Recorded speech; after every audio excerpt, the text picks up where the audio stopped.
Chapter 673. Right after the new year, Sandro silently left the Northlands as well. We discussed many things and came to many agreements that weren't even on paper. It could be said that we had a great time together. During this process, we both reached a tacit agreement to forget about a certain undead emperor who had gone missing. I would never release conservation. Avoiding a deadlock in a negotiation that was destined to be impossible to reach an agreement was a type of technique.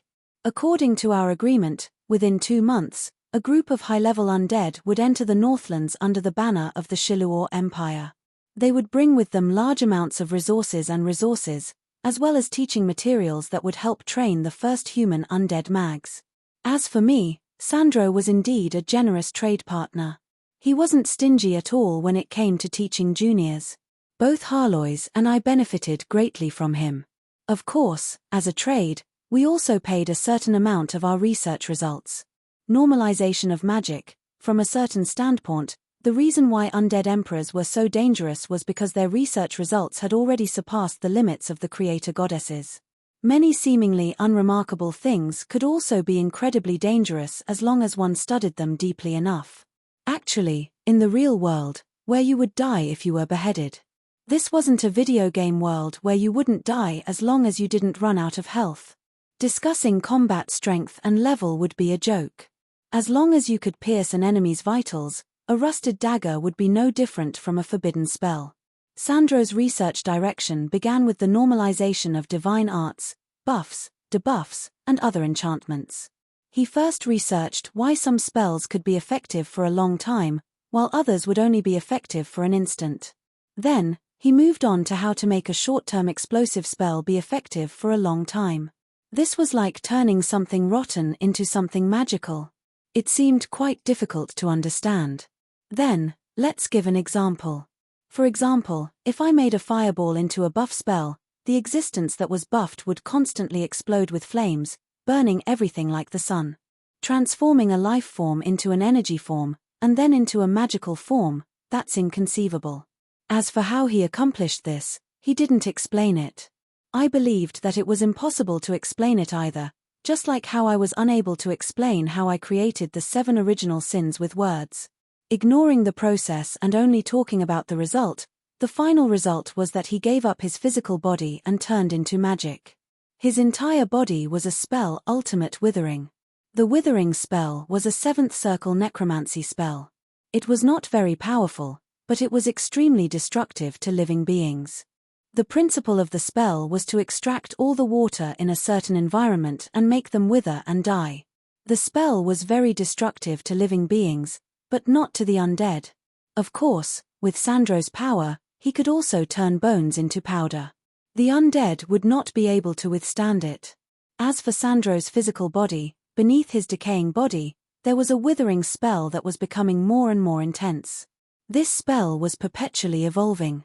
Previously, the fairies had said that Sandro had instantly cast out a forbidden spell, but in reality, he had simply removed his disguise and transformed into a withering spell that could cover the entire plains, forcibly blocking the enemy's forbidden spell and greatly injuring the ordinary warriors.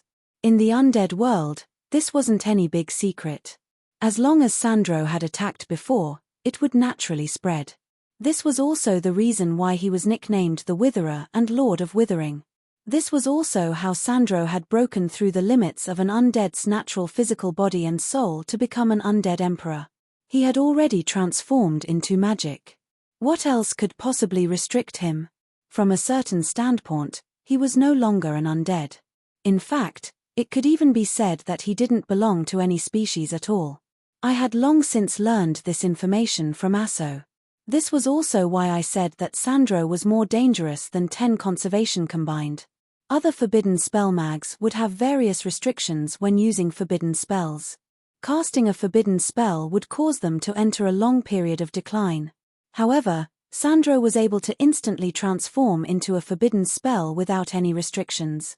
If he really gave up on everything and started to destroy the living, that would be an unstoppable calamity. The price to pay was that Sandro, who had transformed into magic, was no longer able to use normal undead magic. However, this restriction was incomparable to the destructive power of his forbidden spell transformation. Sandro was a strategic weapon of destruction. He didn't attack, but the moment he attacked, he would furiously create no man's land and change the entire world's map. It should be mentioned that any area that was swept over by Sandro's map attack would be destroyed. The soil, plants, and animals would all be destroyed. The soil would lose all moisture and turn into deserts. The undead would also be reduced to bone dust within Sandro's domain. Neither enemy nor ally would be able to survive. Sandro would obtain an entire undead plane. This was a power that could only be used for destruction. Sandro was unable to create anything, but he could destroy everything. Sandro didn't have any so-called myth-ranked weapons. Or, to put it another way, he himself was a myth-ranked weapon. Not only that, Sandro himself was a form of magic. That meant that apart from dispelling that frightening forbidden spell, there was no way to destroy it.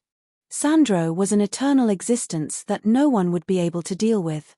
The other undead emperors were also quite dangerous. However, from Asso's memories, he unhesitatingly viewed Sandro as the most dangerous existence of all. Even in the immemorial divine wars, no god had been able to make Sandro submit. This was why I had previously said that just obtaining Sandro's combat strength would be more than enough. Even in a divine war, Sandro would still be an excellent card. Perhaps Sandro wouldn't be able to destroy a main god by himself. However, he would be able to destroy everything that a main god possessed, while the main gods would be unable to kill him. Actually, main gods were only an evaluation to begin with. They were existences capable of easily suppressing powerful gods. An ancient existence like Sandro had long since been forgotten by history. There was no main god's evaluation of him at all. However, not a single main god would say that they could easily defeat Sandro. But judging from his defeats in the immemorial divine wars, Sandro also had a natural enemy. And his natural enemy was in his enemy's faction. This was why Sandro didn't dare to do as he pleased. Let's not talk about this for now. Sandro generously gave us many of his research results. Many of these results were far too advanced for me, so I needed more time to absorb them. Harlois, on the other hand, benefited greatly as she communicated with Sandro. In return, I also gave him a new discovery. Although it was only a low-level, first circle magic spell, in a way, this discovery could change the entire world of undead magic. Mana Bone Creation, a first circle undead magic spell. It would consume a certain amount of mana to create some bones that could be used to cast undead magic. Alright then, some people could probably tell that this wasn't my invention at all. It was Undead Emperor Conservation's personal discovery. At the time, I forced her to her limits, making it so that she didn't have any resources to create new cannon fodder. She forcefully created something from nothing, using her endless mana to create an undead giant as her trump card in the final battle. In the end, after she was defeated, the results of her research naturally fell into my hands. Not only that, I complained about how wasteful she was. This was a spell with the potential to change the world, yet she used it as her personal trump card. That was far too wasteful. Cultivating undead magic required resources. Corpses and flesh weren't something that could just be obtained by the wind. Although it was now quite easy to obtain corpses due to the many years of war, these were still the accumulation of resources from the past. As more and more undead magic cultivators appeared, there would naturally be more and more tomb robbers. At that time, many problems would arise. Not to mention, the promotion of undead magic was no longer something that only undead mags could do. The development of new magical engineering technology brought about great developments with each passing day. No matter how the technology developed, it was only natural that the more spellcasters were the source of magic, the better. Compared to other types of magic cultivation, the cost of cultivating undead magic was low, and the requirement for talent was low. Even if an undead acolyte didn't have the ability or talent to become an official mage, just selling magic and selling zombie labor would be enough to support themselves. Actually, portable death mana batteries were becoming more and more popular in the market due to their low price. Making all mags, even if it was just undead magic, would obviously improve the entire magical engineering civilization. However, the problem of resources had been brought up multiple times by others. Magical bone creation was essentially no different from using magic to create ice or earth. Both involved the conversion of magic and the elements. I felt that the successful research on bone creation was directly related to the fact that the power of death had become one of the 4 major elemental powers. Otherwise, the previous undead mags wouldn't have missed out on such an important technology. For conservation, who lived in the ice plane, and for an undead emperor who was already at the top of the undead plane, such an accidental invention probably wouldn't mean much to her. After all, she could easily summon countless undead as cannon fodder. However, this was an incredibly important foundation for the entire undead magic system. This, as expected of the only undead ruler in the past 3,000 years. Amazing, truly amazing. Sandro was rather frightening when he opened his eyes. However, his words were filled with genuine joy. I felt rather embarrassed, but I wouldn't tell him that conservation was the one who invented the undead Emperor Carwens. That would also bring up a topic that we had intentionally ignored, the missing undead emperor. Conservation had now become Yongye City's limitless mana source. With her as the core, an undead magical engineering factory was currently being constructed. This was a core project that was directly related to my personal power development. How could I possibly stop? Ahem, let's not talk about such things. At the very least, Sandro had left with a satisfied expression. We had also obtained quite a lot of benefits. Harlois was now one step closer to becoming an undead emperor. I also had many new ideas about the magic sword that represented death. Old antique Harlois was quite knowledgeable. Since we were all working together, he wouldn't be stingy. All of our questions were answered. His experience and knowledge that had been tested by the passage of time had greatly benefited us. At our current level, it was already quite rare for someone to be able to point us in the right direction. If we accidentally took the wrong path, it was possible that we wouldn't be able to return for several years, several decades, or even several centuries. As conservation's knowledge system was gradually revealed, and Asso's knowledge system was unlocked, a tremendous amount of undead knowledge was being accumulated for me. Harlois, Asso, conservation, Sandro, and myself. All 5 undead emperors' knowledge systems were placed before me.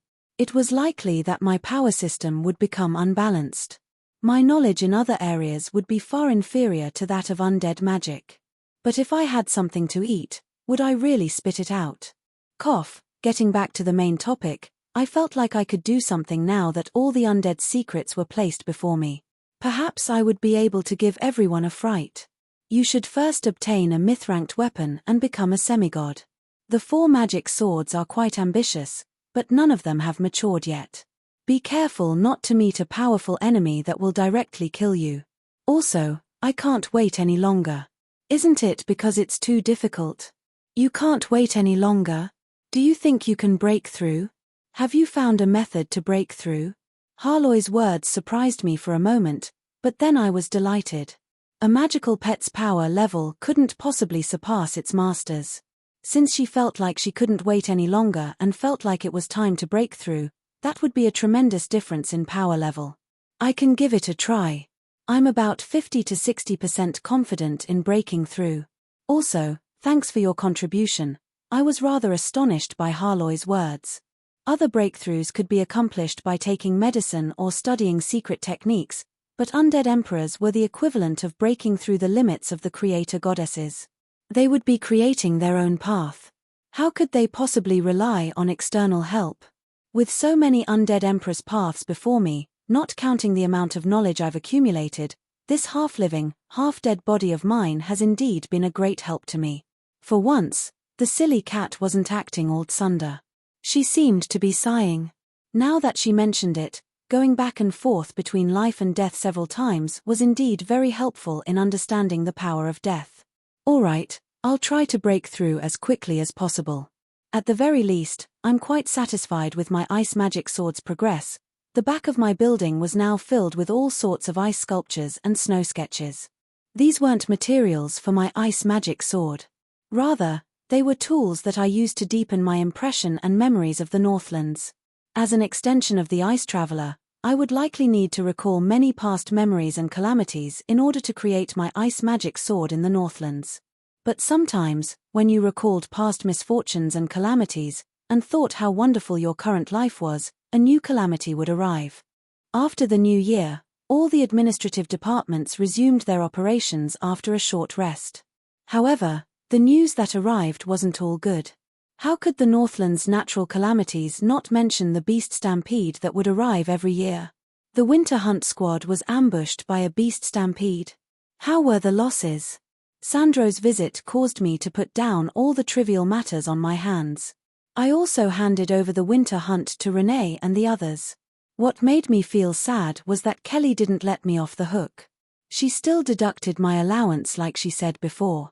Cough, cough, I never expected that the Mist Kingdom would actually suffer losses during the winter hunt even with their current military strength. The beast stampede was much smaller than expected. We didn't suffer many losses. However, Her Highness Renee felt that something was wrong with the situation. This is a letter she personally wrote to you. The messenger left after handing me the letter. I carefully read the letter. Renee's words were quite simple and direct. There was indeed something wrong with the beast stampede. The beast stampede was less than 1/3 of the expected size, yet it unhesitatingly attacked the human army. Beasts were intelligent as well. They would go around the fully armed iron army in search of weak prey to fill their stomachs, such as attacking villages. That was why, as long as the beasts had an obvious advantage in numbers, they probably wouldn't actively attack the human army. But now, not only did the beasts attack, they even ran away. Not only that, they didn't run fast enough. They didn't even enter deep into the mountains. This scene caused both Renee and I to think of guerrilla warfare and kiting tactics. It was obvious that we were trying to stall for time. I couldn't help but think of those twisted noodle demons. They were definitely behind this, but just what was their goal? Were they hoping that the beast stampede would be able to threaten the Northland's Mist Alliance? The beast stampede's numbers had decreased, but I didn't think that was a good thing. Druil had long since come to the conclusion that due to the elemental tide's increase, a large number of wild beasts would transform into magical beasts, and magical beasts would become even more difficult to deal with in the beast stampede. Not only would magical beasts have stronger reproductive abilities, their strength and appetite would also increase, which would make these magical beasts hungry enough to hunt for food. Their numbers should have greatly increased. Renee's prediction? She had made her prediction based on last year's beast stampede's numbers. Meanwhile, my prediction for the beast stampede was at least twice as many as last year's. That meant that more than 80% of the beast stampede had disappeared, while the remaining beast stampede was trying to stall the Mist Kingdom's winter hunting teams. Who would believe that there was no scheme behind this? Just where did the beast stampede go? Where else could it go? If it's not in the Mist Kingdom, it's naturally in another country. The other countries in the Northlands will have some fun to watch. Harlois, don't be so direct. Didn't you notice that I was intentionally ignoring this possibility? If your dog bites someone else's dog, you'll have to take responsibility for it. Can't you just deny it? It's not like this is the first time you've done something like this. Good idea. I'll immediately reply to Renee. Elven Empress Harlois has a suggestion. Silly cat, don't bite me on the head. Do you still want to be an undead emperor or not? Chapter 674. As the Bardi Empire's most loyal ally, even though we're far away in the Northlands, we're still concerned about the Bardi Empire's war situation. We've heard that the Bardi Empire's war situation is quite unfavorable. The withered lands on the battlefield are truly astonishing, and the evil undead have been arrogant for the entire world. As the most presumptuous of us all, we've taken a series of actions in hopes that we can communicate with the Bardi Empire and come to an understanding with Sandro. This was a long and stinky letter filled with boring diplomatic phrases. When translated, it was quite simple. I've heard that the Bardi Empire was badly beaten up by the undead. Ha ha ha, how embarrassing. But as an ally, I've privately communicated with the Bardi Empire's ace, and he agreed to go easy on us. How do you intend to thank me? When considering that this letter to Bardi Emperor Halent Milan would likely be used as an official record in the future, and it might even be used as evidence to prove Sandro's innocence, Such a simple and direct private letter would seem far too rude. Just using such a roundabout way of saying things would take more than 10 pages of paper and more than 10 times the amount of time and effort needed to explain something clearly on a single piece of paper. However, I knew that such an effort was necessary and worthwhile. How sly. You were clearly the one who wanted to make peace with the undead, but now you're writing this as if you're the one who convinced Sandro to betray the undead emperor's allied armies and join the living for the sake of Bardi's interests. Heh. Judging from the results, it's one thing. But this way, I won't be the one begging them, but they'll be begging me instead. They'll be the ones who owe me a favor. This was just like when two countries were at war. One side's secret weapon was so powerful that the other side couldn't do anything about it, and a third party intervened and said that they could help deal with the other side's secret weapon. And if they really succeeded, this would be a tremendous amount of assistance from the Bardi Empire, and the third party would owe them quite a bit. And if I intervened using this as a critical point, I would be able to clear Sandro's name. A defeated war butcher would only be thrown into prison. However, a butcher who realized his mistakes on the battlefield would be able to make others choose to forget his past for the sake of the future. This would actually become a legend. The two undead emperors are delighted to meet, and they forget their grudges with a single smile. They forsake the darkness for the light and reunite. Perhaps this will even become a classic story in the future. Although this sounded ridiculous, it was highly likely that this would happen.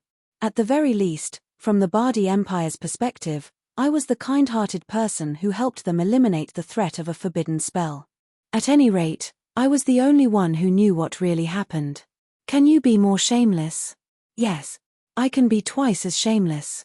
So, in order to show my shamelessness, I picked up a pen and paper without hesitation and started to write another letter.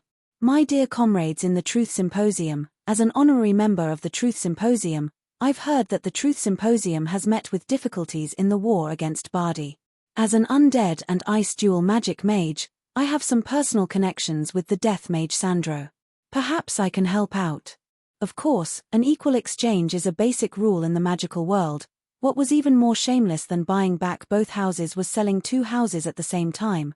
I believed that with all this in mind, as long as Sandro showed that he wasn't working hard at all, no matter if it was the powerful Bardi Empire or the Archmages, they would all give me a satisfactory return. This wasn't just for myself.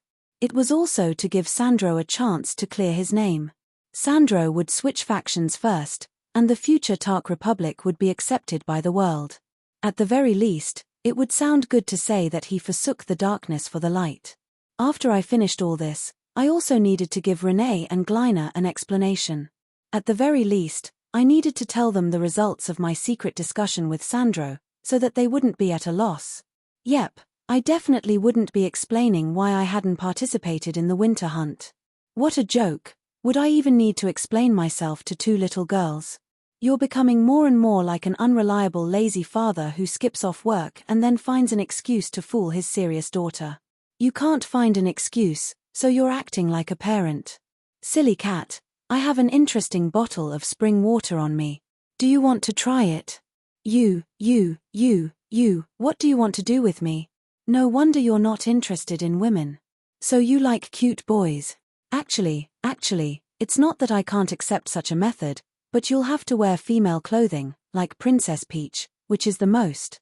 I was rendered speechless as I looked at the silly cat's embarrassed expression. I directly grabbed her by the neck and tossed her out the window. Go into the snow and calm down. My head was burning up. Our soul connection actually told me that she wasn't joking just now. Just what was going on in this damned elf empress head? Dirty, far too dirty. So dirty that I could write a novel. However, when I mentioned a novel, The Spring of the Drowned Man, I couldn't help but recall Kolos, who I hadn't seen in a long time. Although I had already written her a letter asking her to come, she was far away in Bardi, and it would take quite some time for her to come here.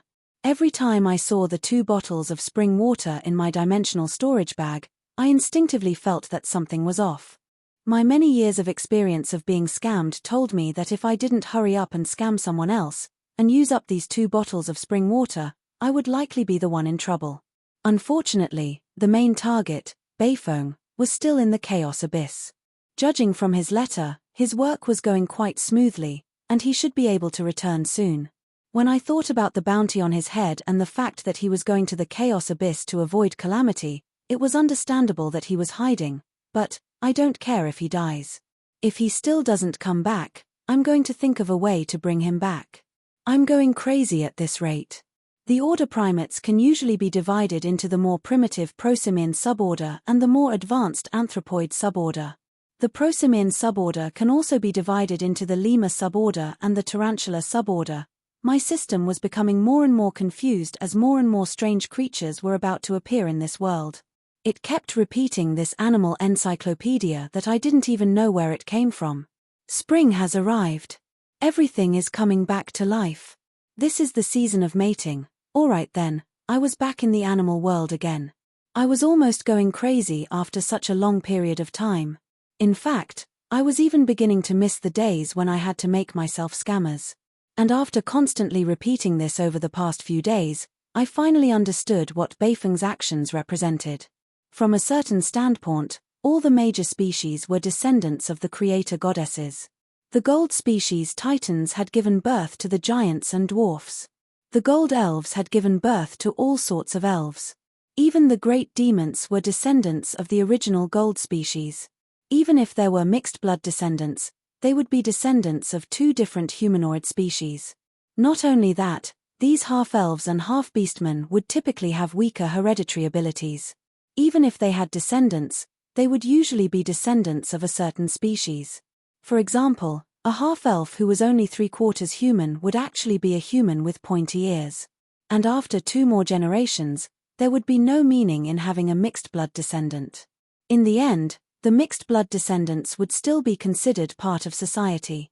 For the goddess of order, the order between species was the foundation of everything. The diversity of species was the foundational foundation of this mystical world.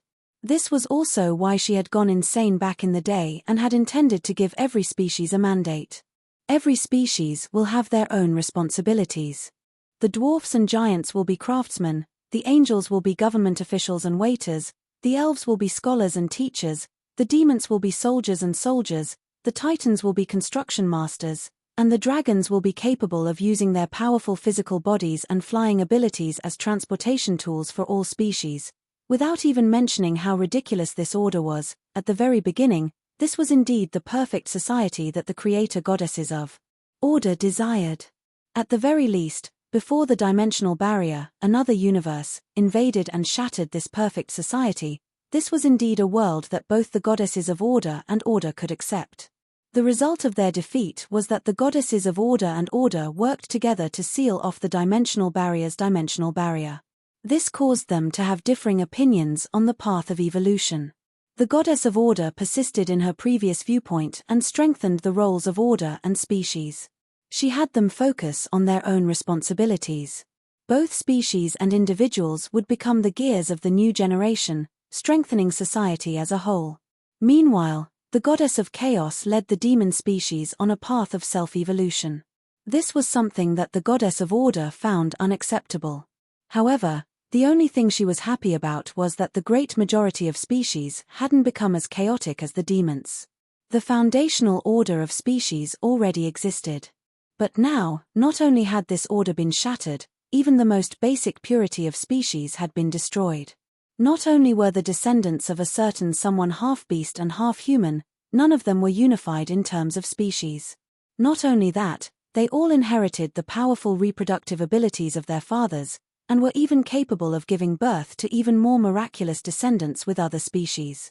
This might seem like nothing to others, but in the goddess of order's eyes, this was a supernatural phenomenon that would destroy her worldview. Soon, the entire world would be filled with all sorts of strange creatures. The originally unified and harmonious world of all species would be destroyed. At that time, not only would she become an animal encyclopedia, she might even become the mother of all beasts. In the name of the goddess of order, if you don't help me deal with that source of pollution, I'll think of a way to destroy those divine beast mothers. Calm down. At the very least, those divine beast mothers are innocent. Perhaps they aren't that innocent. But those children. Fine, I won't mention those children. A shadow was slowly spinning in the chilly wind. If I wasn't mistaken, this was an ancient nuclear bomb that had already been used up once before, Salo's crystal core. I didn't want to test whether or not my system had the ability to exchange for such a thing. I hurriedly shouted for it to stop, and the shadow returned to nothingness. However, this was no joking matter. Even though it was winter outside, I couldn't help but sweat. This was the first time I had ever seen my system in such a state. For the goddess of order to go crazy like this, a certain someone at the top of the calamity rankings truly lived up to his name.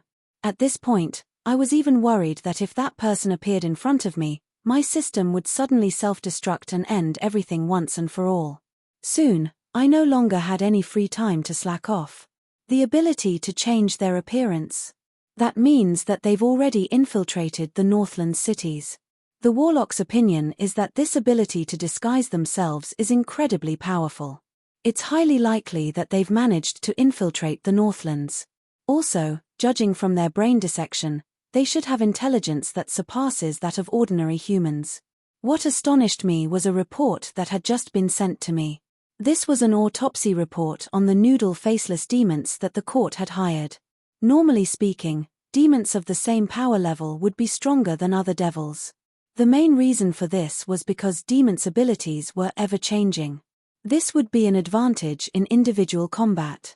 Meanwhile, devils' power levels were relatively fixed. In fact, they could even choose to advance in power levels in order to obtain certain abilities. They could even create special troops, which would be an obvious advantage in military or special warfare. These weak devils weren't particularly strong in combat. However, they had the ability to corrupt and demonize others, as well as the ability to hypnotize and tame beasts. They were probably special devils that were more inclined towards mental and magical power. And now, the Demon Warlock's autopsy report mentioned that faceless demons had the ability to change their appearance. Plus, with their mental abilities, they were basically natural-born spies and infiltration troops. In that case, it was highly likely that many such spies had already infiltrated the Northland cities. The combination of the missing beast tide and the spies who were good at infiltrating cities gave people a very uneasy feeling. The only enemy of the Northland city was the beast tide. If these spies disguised themselves as human soldiers, plotted against the city manager, opened the city gates, and let the beast tide enter the city, has the Northland's countries been notified? Not yet. Her Highness Renee is still asking for your opinion. What other opinions do you have? Hurry up and notify the other countries. It seems that the devils want to go big this time. My original evaluation of these devils was quite average. I thought that even if they had the ability to demonize and corrupt others, they would only be low-level cannon fodder in the Chaos Abyss. But now, they had the ability to change their appearance, as well as the knowledge of languages and customs necessary for spies. In that case, their intelligence would definitely be quite high, and they would likely have a certain level of spellcasting ability as well. My original evaluation was wrong. The devil that we captured must have intentionally pretended to have low intelligence. These aren't low-level devils, they're a bunch of high-level devils. They're a bunch of intelligent devils that are inclined towards magic and schemes. A bunch of low-level devils? It was highly likely that they were the personal revenge of a certain devil lord who was displeased with me, casually tossing out thousands or even tens of thousands of high-level devils, all of which seemed to be single-use products. This was quite a large investment, and of course, such a large investment would be for the sake of a great harvest.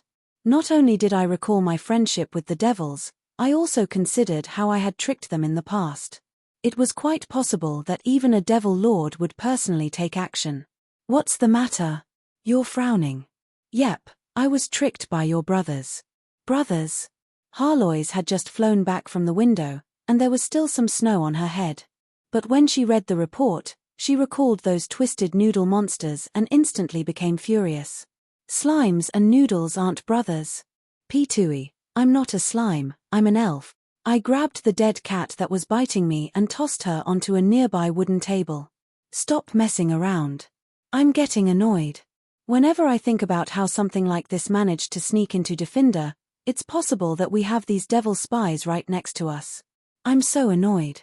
Harlois paused in surprise for a moment upon hearing this, but then she laughed out loud. It's impossible for them to enter Defender. Even if they did, it's impossible for them to be qualified spies. This time, I was the one who didn't dare to believe it. Why? I don't believe that those ordinary city guards would be able to tell a devil from a crowd. Did you forget? Defender is a sinless city, and devils. Can you find a devil that doesn't commit crimes 24 hours a day? Especially when they enter an unfamiliar city penniless. Penniless? I thought about it and realized that this was indeed the case. Devils didn't have the habit of carrying gold coins with them at all times. Their calamity coins couldn't be used in the mortal plane, and while they did have the ability to earn money, their methods of earning money were through theft, scams, and speculation. The great majority of devils that were qualified enough were excellent scammers. If they wanted to do something, they would definitely have a leader who knew the plan. And such a high-level leader naturally wouldn't be outside in the snow. They were most likely already in Defender. Devils also needed to eat, and in order to obtain information, they would need to spend a large amount of money. In that case, when they returned to their old business, a red light would descend, and 2 Justice Knight would immediately appear and be captured. A major spy being captured by the traffic police? That would be such a hilarious scene. Perhaps, I can search in Defender prison.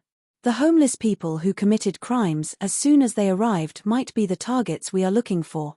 Chapter 675. How was one supposed to find demons in a crowd? Toss them into the water. Those that don't drown are demons, and those that drown are humans. How was one supposed to resist the demons' evil witchcraft? Shout out the name of the God of Holy Light, and demons will be unable to harm devout believers. Our God will not protect believers who aren't devout enough. That sounds nice. Those that die aren't devout enough? It's not like the dead can speak. How was one supposed to kill demons?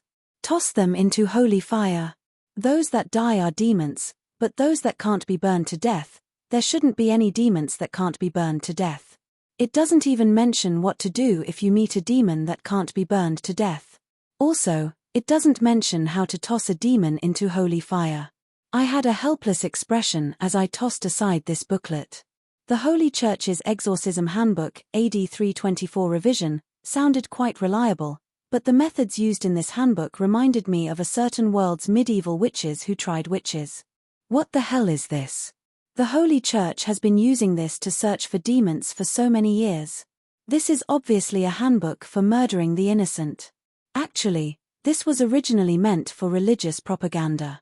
The demons that were able to hide among humans in the mortal plane were all at least high-level demons. Many of them were projections or incarnations of powerful demons. There were even some cardinals that managed to sneak into the Holy Church. How could any ordinary person possibly find them? That's why the Holy Church sent out a booklet to calm people down. This seemingly barbecued crusader is actually a candle that can calm people down. It really is filled with evil intentions. It would seem that everyone in that world is just as dark. I walked through a long black hallway. Defender's prison district was truly indescribable. Perhaps it was because most of the prison's funds were used to renovate the old and new city districts. Or perhaps it was because the crime rate had drastically decreased after Defender's city became a reality. Most of the prisons were unoccupied, and this place still retained its old style. As I walked down the hallway, I couldn't help but cover my nose with the smell of dust. The light from the torches perfectly illuminated the empty prison cells. The empty atmosphere made this prison, which was filled with the smell of blood, seem rather frightening. As I listened to the prison warden's report, I also observed the prisoners. Besides the prison warden's complaints about his work, I also obtained the information that I wanted to know. Only 127 new prisoners had been sent here in the past 2 months, but that was already half a year's worth of prisoners. Even so, it was still strange that there were several times more prison wardens than prisoners. Hearing this, I started to wonder if there was even a need to build a prison. This was a metropolis with a population of several million, but the total number of prisoners was less than 1,000. When any crime would be instantly arrested, the crime rate would actually drop to such a level. Furthermore, Most of the criminals were impulsive criminals who committed unplanned crimes. Looks like I've come at the right time. In a few months, I'll be sent to hard labor. Yes.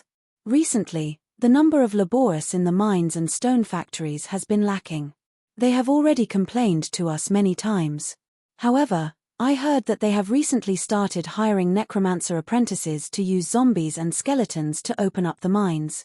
For noble Lord Mags to actually be hired by commoners like us, this era is too inconceivable.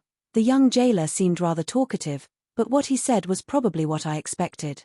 Unlike a relatively peaceful world where imprisonment was the main form of punishment, the countries of Asia's world weren't nearly as wealthy. Yes, wealthy. Criminals who committed crimes still had their country pay for them. They didn't have to do manual labor or hard labor, and they could even get some wages to eat and wear. All they had to do was lie down and live. If the countries in the Northlands also used such punishments, it was likely that their prisons would immediately be filled to the brim. Countless people would voluntarily commit crimes just for the sake of a living. Most countries in Asia's world treated prisoners like criminals who committed crimes such as theft. They would be sentenced to hard labor for a short period of time before being released. This period would normally be no more than 2 years. Most of the time, it would only be a few months. But in order to not make them feel too comfortable, not only would they have to do hard labor every day, but they would also be punished regularly. When they were finally released, they would even have their faces tattooed. This was a mark that would mark them for the rest of their lives, a shame that they would have to wash away with their lives. Yes, this was only a minor crime. After all, this was a chaotic era with many punishments. If it was a major crime like murder, it would be even more straightforward. They would simply be sentenced to death. But in some countries, they would use hard labor, demotion to slaves, or even war cannon fodder in place of the death penalty. But in most cases, those prisoners would have a fate worse than death. Obviously, such punishments were extremely unscientific and inhumane. Some crimes weren't too serious, but they were sentenced to a lifetime of hard labor, which was equivalent to the death penalty. Some crimes were even worse, but they were released after only 2 years of hard labor. However, to the people of this world, such punishments couldn't be any more normal. After all, this was how it had been for thousands of years. However, a certain former judge who had a bit of obsessive-compulsive disorder had spent a lot of effort and forcibly created an extremely detailed code of law. From the types of punishments to the number of years and the type of punishment one should receive, everything was stipulated. And with the rise of the Church of Law, this system was also popularized. The punishments became even stricter, which was also more fitting for the prisoners' crimes. The core of this system was probably that they wouldn't feed idlers, but they also wouldn't kill people. Under the premise that the prisoner's life was guaranteed, they would use punishment as a substitute for punishment. They would think of ways to make the prisoner pay for his crimes. They would do their best to reduce physical punishments that would result in crippling or fatal injuries. At the very least, judging from the current situation, it was quite good. The country was saving money, and the prisoner wouldn't die a worthless death. They would also have a chance to turn over a new leaf. They wouldn't have to suffer the shame of having a tattoo on their face, which would make it impossible for them to find a job ever again. It would be quite easy for them to commit crimes again. It could be said that with the interference of a certain transmigrator, especially with the influence of the Church of Law, Asia's progress in the legal system over the past 100 years was far greater than what he had made in the past several tens of thousands of years. No matter how good the system was, it was unlikely that there would be a situation where there weren't enough prisoners. Not only was the prison empty, the mines that had previously used prisoners as free labor were now in a difficult situation. Of course, I didn't care about all this. It was naturally a good thing that no one was committing crimes. With the rise of undead labor, the labor shortage wasn't actually that difficult to solve. It was already winter, and the open-air heavy labor areas had all stopped working. If I had waited another 2 or 3 months, these prisoners would have started working at the beginning of spring. At that time, they would have been scattered all over the mines and factories, and it would have been too late to find them. It had been less than 2 months since the Demon Abyss's magical reaction had begun. All I needed to do was look for the prisoners that had recently arrived. Rather than using the unreliable method in that little booklet, I had many more direct and effective methods.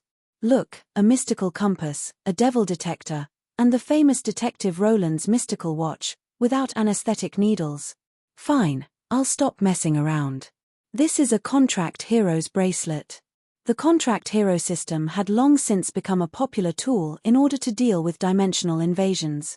Apart from recording the dimensional invaders that the Contract Hero destroyed, it was also capable of guiding the dimensional invaders that had been infected by the net of stars. Of course, the high-power, high-precision radar was also quite large, so it could only be placed in churches and mercenary guilds. The mass-produced bracelet for personal use had limited detection range and precision, so it was more suitable for recording combat results. After the divine power forbidden spell Starry Skies net covered the entire mortal plane, any outsider that entered this plane would be smeared with starlight. The moment that the outsider entered this plane would be the equivalent of exposing their location to the entire plane. This didn't seem like much at all, but it was becoming more and more useful in battle. It was thanks to the existence of Starry Skies net that we were able to learn about the Demon Abyss's activities and how many lower plane residents had been sent here. Starry Skies net was a large-scale, perpetual forbidden spell. It had the same advantages and disadvantages as other forbidden spells. The advantage was that it had a large area of effect, and it would be easy to kill the unlucky ones. However, the disadvantage was that it was weak against a single target. Not only that, it could also be defended against. At the time, we had created Starry Skies net. Apart from encouraging Contract Heroes to hunt, it was also strategically in order to prevent dimensional invasions. In such a situation, mass-producing anti-detection magical equipment or spending a lot of effort to maintain anti-detection spells on a few individuals would be completely useless. But this time, even though the devils revealed themselves for a brief moment when they first entered, they immediately hid themselves. This doubtlessly meant that they were either super powerful mags who were capable of cleansing their starlight imprints, or that they were equipped with anti-detection magical equipment. The former was obviously impossible, but the latter, strip all the prisoners. Don't leave even a single sock behind. Then, use this bracelet to test them one by one. I refuse to believe that they'll be able to escape. Chapter 676. In a way, we were lucky. At the very least, we learned of the demon's scheme beforehand, and we managed to find a spy among the unfortunate foreign prisoners. But in a way, we were also unlucky. That was because from the very start, we were the ones who brought trouble upon ourselves. This time, the devil's target wasn't even us. Or, more accurately speaking, we weren't the only targets. Elemental war. What a joke, at such a time. We managed to find 32 faceless demons among the more than 100 prisoners. This time, we also learned of their official rank and title among the devils, high-level devil Sasolian demons. In the devil language, it meant a devil with a face formed from illusions, illusion face demons. They were a special troop type that the devils had prepared for this holy war. They were trump cards for infiltration and espionage. They had only been born less than 5 years ago. Illusion face demons had so many special abilities that they were quite high-ranked among the devils. At the very least, they were middle-ranked devils who had evolved from middle-ranked devils. Naturally, only the strongest of the devils would be able to send out so many high-level devils at once and even prepare anti-reconnaissance magical equipment for them, a devil lord. As for which devil lord it was, the high-level devil before us wouldn't know. Devils were skilled at scheming and deceiving. Their society was filled with constant internal strife, and their orders were passed down one level at a time. The lower levels could only obey. If they acted too actively or foolishly, they would all die. The true mastermind behind the scenes wouldn't give out such a grand order until the very last moment. However, the devils had already given out a preliminary order, so they naturally knew some things. At the very least, they knew who their target was. The fire elemental lords are trying to attack the ice plane. They're asking you to provide a bridge. Isn't there something wrong with this version? Shouldn't the elemental war have long since ended? I didn't know whether to laugh or cry. I had originally thought that the devils were here to cause trouble for the Mist Alliance, or at the very least, to take revenge on me. But it turned out that the devils were completely unrelated. But from the description of that unlucky fellow, the sequence of events was very clear. Elemental war was a natural trait of the elements. Ever since the creation of the world, wind and earth would forever fight against each other. Fire and water would never mix. Neither side's planes would ever be destroyed, and their battles would never end. Following the formation of the Hades plane, the four great elemental planes gradually took shape. The first to take shape was naturally the Great Snow Mountain Magical Realm's ice plane. The rise of a new elemental plane was only natural in our eyes. However, the elemental lords and elemental lords believed that the unchanging structure of the four elemental planes had been broken. This meant that they would soon encounter new enemies and competitors. This was especially true for the fire elemental plane. Previously, when the four ancient elemental gods were resurrected, the fire elemental god was the only one who didn't successfully resurrect. Hence, when the three elemental gods and the fire elemental plane were in full swing, the fire elemental plane was abnormally calm. This calmness was obviously abnormal. The fire elemental plane had always been the most explosive of all elemental creatures. They had good relationships with demons and devils. In fact, the higher-ups of the fire elemental plane were even blood-related. There were quite a few half-elemental, half-hellish magical beasts. There were several famous Chaos Lords who were also fire elemental lords. Even the fire sea Marchioness Eliza, the strongest Inferno demon lord of corruption, had a fire elemental bloodline. If one only looked at the overall power level of the fire elemental plane, the fire elemental plane with the strongest combat strength would be second to none in the elemental plane.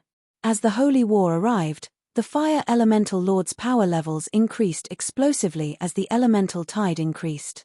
The number of fire elemental lords fighting for the position of fire elemental god was now in the triple digits. Battles were fought every day in the mortal plane, and the fire elemental plane's internal strife had never stopped. Originally, the fire elemental lords had been able to maintain a relaxed attitude when faced with a new elemental plane. They had focused their attention on their internal strife, but soon, they discovered to their astonishment that the fire elemental tide's growth rate had greatly decreased. They were no longer able to tolerate this. Since the four new elemental planes had been established, this meant that the two mortal planes and the 8 major elemental planes, which were connected to each other, had been rebalanced. Naturally, the elemental tide's power levels would be redistributed. In this period of turmoil, the elements would be reshuffled. Naturally, there would be winners and losers. It was obvious that the fire elemental plane, which had two opposing elements, had mysteriously become the biggest losers. Through investigation, the fire elemental lords easily discovered that the fire elemental plane and ice elemental plane were natural enemies. The concept of high temperature and low temperature was even more direct and obvious than the original concept of fire and water. And so, the fire elemental lords mysteriously gained a new mortal enemy whose elements countered each other. And when they learned that the Pillar of Water's master was the former water elemental goddess, the fire elemental lords took revenge on both new and old grudges. Practical benefits and past grudges were all mixed together. It was understandable what the fire elemental lords would do. Originally, wind, earth, water, and fire were natural enemies. Actually, they were all fighting over the elemental tide's resources and territory. Now that a new elemental species had appeared, a species that was likely to be their natural enemy, the Fire Lords instantly found a new enemy as they already intended to do something in the Holy War. But there was a problem. The ice elemental plane was still sealed off, which meant that it hadn't become an independent elemental plane yet. In that case, the Fire Elemental Lords didn't have any way to have fun with this new elemental plane, which didn't have a long enough history. And then, the devils came looking for them. The Fire Elemental Lords only did some side work and preliminary work, yet they were able to see chaos everywhere. Their enemies would suffer, and they would benefit. This was the typical style of the devils. They're using someone else to do their dirty work again. Should I say that as expected of the devils? But you seem to have forgotten something. For example, where is the current beast wave? Also, why does the Fire Elemental Lords feel that the cold Northlands is a suitable battlefield? The fire elemental lords were no idiots. Even if they had a tremendous grudge against the fire elemental lords and endless benefits, wouldn't it be suicidal to fight a battle where there was no chance of victory? It was needless to say how cold the Northlands was. From a certain standpoint, the Northlands was the home ground of the ice elemental lords. In fact, for quite a long period of time, most ice elemental creatures in the entire world would live here. Even if this was a new elemental plane, the fire elemental lords wouldn't be so foolish as to start an elemental war in their home ground. Do you really think that I'll know? We devils. The noodle demon was still maintaining its human form in front of me. Although the blonde elf girl with huge breasts looked quite attractive, and the records showed that she was actually a prostitute, I felt my stomach ache when I thought about her true appearance and androgynous body. I also felt a mysterious sense of sympathy for the unlucky fire elemental lord who got dragged into this mess. Perhaps I should record her true appearance and show it to that unlucky fire elemental lord. He'll probably vomit quite a bit. As for the noodle demon saying that he didn't know, with my understanding of devils, this was completely in line with how devil society worked. Low-level devils were nothing more than pawns and cannon fodder for their superiors. Pawns that knew too much would eventually have their own ideas, but I pressed my right arm against the noodle demon's neck and used just a little bit of force, causing the noodle demon's soft and slender neck to completely twist. After a flash of twisting light, the noodle demon's soft neck transformed into an even more slender noodle. You believe a devil's words? Do you think I'm an idiot? I'll just directly ask your soul. I didn't even try to hide the fact that I used a soul-searching undead magic in front of a group of faceless devils. Black smoke gathered on my arm as I guided the noodle demon's screaming soul with my finger. Countless information flashed through my eyes, and soon, the power of death drained the noodle demon's soul of all shards. I selectively started browsing through its memories, but then I slowly shook my head. When I looked at the other devils, they actually began to tremble in fear. Oh my! This noodle demon actually didn't lie.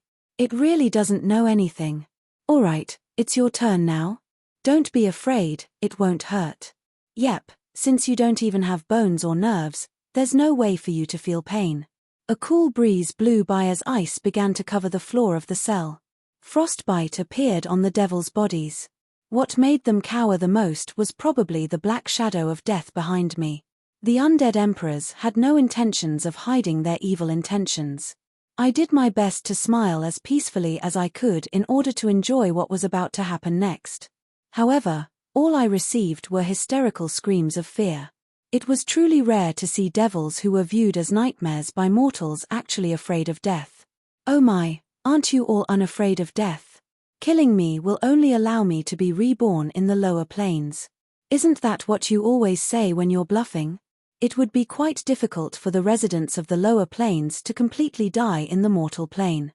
It would be quite common for souls to return to the lower planes to be reborn after their physical bodies were destroyed. However, this type of undying nature was incredibly weak against me. Extracting their souls would be the equivalent of using a road roller to crush their souls into shards. Being reborn into the Gui Ming River would no longer have any connection to the original noodle demon. All of their paths of retreat would be cut off, and all of their accumulations would be returned to nothingness. This was probably the most pitiful way for a devil to die. Wait a moment, I'll tell you. Their begging words came to an abrupt halt. Their confused expressions transformed into nothingness as their dissipating souls were guided by me. That's right, I had no intention of listening to the devils perform their art of lying. At any rate, it wouldn't be wrong at all for the devils to first kill themselves and then interrogate them. My frozen feet prevented them from escaping. It was precisely because I knew how talented devils were at lying and acting that I didn't intend to give them a chance to perform at all. The devils in despair exploded in their desperation. All sorts of spells and curses allowed me to witness the true combat strength of these unique devils. However, in front of a serious devil, these spells were nothing more than a small firework display. After a single flash, there was nothing left. How weak. Even a low-level Ironwing demon would be better at fighting than you. Their soft bodies made it impossible for them to use any martial arts. Their magic was more inclined towards darkness and witchcraft, but their power levels weren't high. The only thing worth mentioning was that they actually had a rather strong soul ability. Not only would they be useless against me, even the Justice Knight or Anti-Knight with a firm mind would be useless against them. However, they would be powerful hypnotizers that would be impossible to resist against ordinary humans. Not only that, they also had certain abilities to read minds and memories. These devils were evidently a special type of soldier specialized in infiltration. Their direct combat strength was quite low, but their ability to infiltrate and destroy was incredibly disgusting. They could incite riots, create chaos, bribe spies, and disguise themselves as internal members. Just thinking about it gave me a headache. I also saw the item they used to block my starlight net. It was a pitch-black monkey claw necklace. However, even if the necklace was worn, as long as I was within 1 meter of the necklace, I would still be able to detect the necklace. The ability to block the necklace was only average. However, any ordinary person who touched the necklace would mysteriously feel panic and fear. When the necklace was crushed, I could even hear the screams of apes. It seemed that some powerful devil had paid a huge price to mass-produce this cursed item. Large amounts of memories flooded my mind. Many of these devils were old devils that were over 300 or 400 years old. Their memories of stealing, lying, and swindling were all mixed together. It wasn't that these devils weren't strong. In fact, some devils were overly powerful and ambitious, which was why their superiors had forced them to transform into illusionary face demons. Far too many memories and knowledge disappeared with the wind. My unrestrained soul was currently returning to the Gui Ming River. I didn't have the time to organize everything, so I directly ignored everything that had nothing to do with the Northlands. I only checked the most recent and important information. I refused to believe that the devils wouldn't try to find out what their superiors' true intentions were. Finally, a certain name caught my attention. The Showen Free Region? The Mixed Blood Free Region? Why are they involved? Chapter 677. The Showen Autonomous Region was a nostalgic name. That was where everything had begun. 8 years ago, when I first returned to the Donglan Principality, the entire Northlands was hostile towards me and the Mist Kingdom. The only Northlands that had a somewhat friendly relationship with me was the Showen Autonomous Region, which had many mixed-blood descendants and descendants of the people of the Mist. In Showen, Donglan reappeared on the stage of history and formed an alliance with the barbarians and Autonomous Region's domain lords, beginning the revival of the people of the Mist.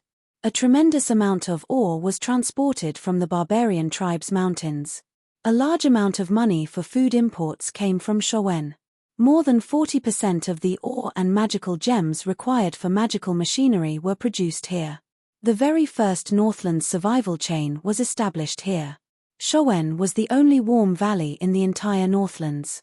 Although it was too small and couldn't produce enough food for an entire country, Amelia and I conducted countless experiments there. Finally, the breeding of cold-resistant crops was completed there, and the entire Northlands had hope of becoming self-sufficient in food. Many mixed-blood descendants of various species lived together there. Showen had once been looked down upon by all the other countries. As the entire Northlands became part of the Mist Alliance, as the Donglan Principality's strongest ally, Shoren's status also rose. Due to Shoren's unique geographical advantage, Showen became one of the wealthiest regions in the Northlands. The people of the Mist hadn't forgotten about Shoren's closest ally when they were poor. Many policies and benefits were given to Shoren's small territory. Just a portion of the mining industry would be enough to feed all the residents of the Showen Autonomous Region. As cold-resistant plants spread, it would be too much of a waste to use the valley in the middle of the mountains as one of the few warm regions in the Northlands. Now, Showen had become the most famous tourist and health resort in the Northlands. Yep, only the heavens would know if a certain person had suggested this. Every winter, a grand ceremony would be held here for the Day of Reconciliation. All the royalty and major nobles of the Northlands would bring their families to participate, to spend the winter here. Yep. The ceremony was nominally to celebrate the reconciliation between the Northlands countries and the establishment of the Mist Alliance. However, the ceremony actually consisted of hunting, singing, dancing, and hot springs. The serious festivities usually lasted less than 10 minutes, followed by all sorts of cultural performances and entertainment. And as the entire Northlands entered a peaceful era, every winter in Chiral wasn't just a holiday for the royal family and the major nobles. It was also an activity to strengthen friendship and alliances. As time passed, the various countries actually had an unspoken rule of conducting diplomacy and business negotiations in Chiral. First dispel the other party's hostility at the wine table, then deepen their feelings in the hot spring, and then reveal their trump cards at the negotiation table. This is quite a familiar strategy. The Chiral Autonomous Region was home to many species and mixed bloods to begin with. Chiral truly had an advantage when it came to tourism. Not only did the shops in the tourist area sell elven handicrafts, beastman totems, special beast bone products, dwarven sculptures, small swords, and so on. Everything that one could possibly imagine could be found here. Even first-timers would only buy imported goods. However, those who were familiar with the Chiral Autonomous Region would know that these were all locally produced goods. It was also quite common to see mixed-blood elf songs and dances, beastmen's war dances, and so on. Chiral's culture was also quite diverse. Although it wasn't as authentic as the original, the mixed-blood performers made the audience feel much more at ease. As for what romantic things happened afterwards, well, this wasn't the Sinless City, so Wu Mianzi wouldn't be able to do anything about it. These grey industries, which weren't convenient to talk about, also became a selling point of this tourist city. In the past, the closer it was to winter, the livelier this place would be. After the new year, the most comfortable and warm holiday villas would only be reserved for the royalty of the various countries. But this year, the number of tourists had decreased by a third. The reason? The Holy War had begun. The royalty and leaders of the various countries were incredibly busy. They had to deal with the various countries' internal wars, their own preparations for war, and food supplies. In the first year of the Holy War, stability was the most important thing. A holiday? Perhaps they should wait until next year. Would there be too few tourists if the royalty didn't come? Actually, with so many tourists every winter, how many of them were actually here for vacation? Perhaps the royalty's descendants were only here to relax, which was highly unlikely. However, the nobles were here on a mission to establish a good relationship with the royalty and other powerful nobles and negotiate with them. Even the wealthy merchants weren't able to establish a good relationship with the royalty, so that their children could enter the upper echelons of society. Of course, it was also because of the establishment of the Mist Alliance that the royalty and nobles of the various countries were able to sit together and peacefully establish a good relationship with each other. In the past, when the royalty and nobles were really together, they would have long since fought against each other due to old and new grudges. It was also because of the establishment of the Mist Alliance that the various countries' politicians needed a neutral location to establish a good relationship with each other and do business. This indirectly helped the Chiral Autonomous Region to rapidly prosper. Of course, this was also related to the Mist Kingdom's royalty taking the lead. As for whether or not a certain person was behind all of this, every year, the Chiral Autonomous Region would give a certain person a super red packet as thanks. Unfortunately, the red packet would always be kept by the Donglan royalty's chief steward Kelly, just like how an elementary school student would have their New Year's money kept by their parents. This year's situation was rather special. The royalty and nobles of the various countries didn't have the time to waste on idle chatter. The end result was that the top of the Northlands pyramid didn't come, and a large portion of the Northlands pyramid was missing as well. Many tourists who didn't know the truth were regretting coming here for nothing. This year, the royalty had only sent about a quarter of the previous year's royalty, while only half of the nobles had come. This meant that the villas and hot springs were mostly empty. This gave Chiral's domain lord a huge headache as he had spent so much effort organizing this event. He was probably going to suffer a loss this time. But soon, he wouldn't have to worry about making ends meet this year, because he needed to first think of a way to survive. There's still no news from our reinforcements. Has there been any response to our request for reinforcements?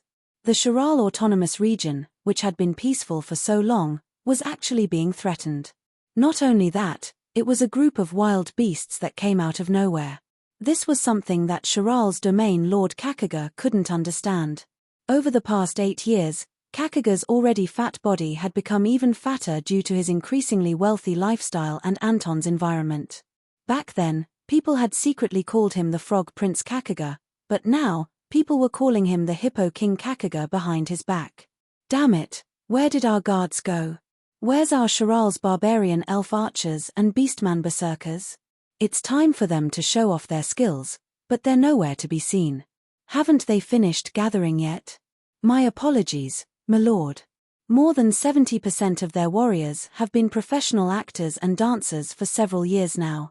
Many of them refused our forceful summons. Even those who did respond to our summons need time to find their own weapons and equipment. Ridiculous. Our warriors have become clowns. This is a serious case of corruption. I'm going to have a good discussion with my general. Just which bastard dared to do such a foolish thing? The government official who had given the order remained silent. However, Kakaga didn't dare to make decisions on such a major matter. He still remembered that it was this Hippo King who had pressured the military to make this decision. Kakaga calmed down quite a bit after venting his anger on Kakaga. He wanted to make up for the foolish things he had done back then. Back then, he had thought that the Mist Alliance's rise would be complete, and he would go on a tourist route. With the two major Mist Kingdoms acting as his shield, the possibility of a civil war in the Northlands would be nearly zero. Rather than maintaining useless soldiers, it would be better to make more actors and actresses to earn gold coins. The other country's combat strength was several times greater than 8 years ago. The Shiral Autonomous Region's financial income was 100 times greater than 8 years ago, but its combat strength was less than 1/5 of what it had been 8 years ago. Not only were the nobles and domain lords in a hurry to make money, even the warriors under them were busy making money. The military was living off of their salaries, and the warriors had become merchants and actors.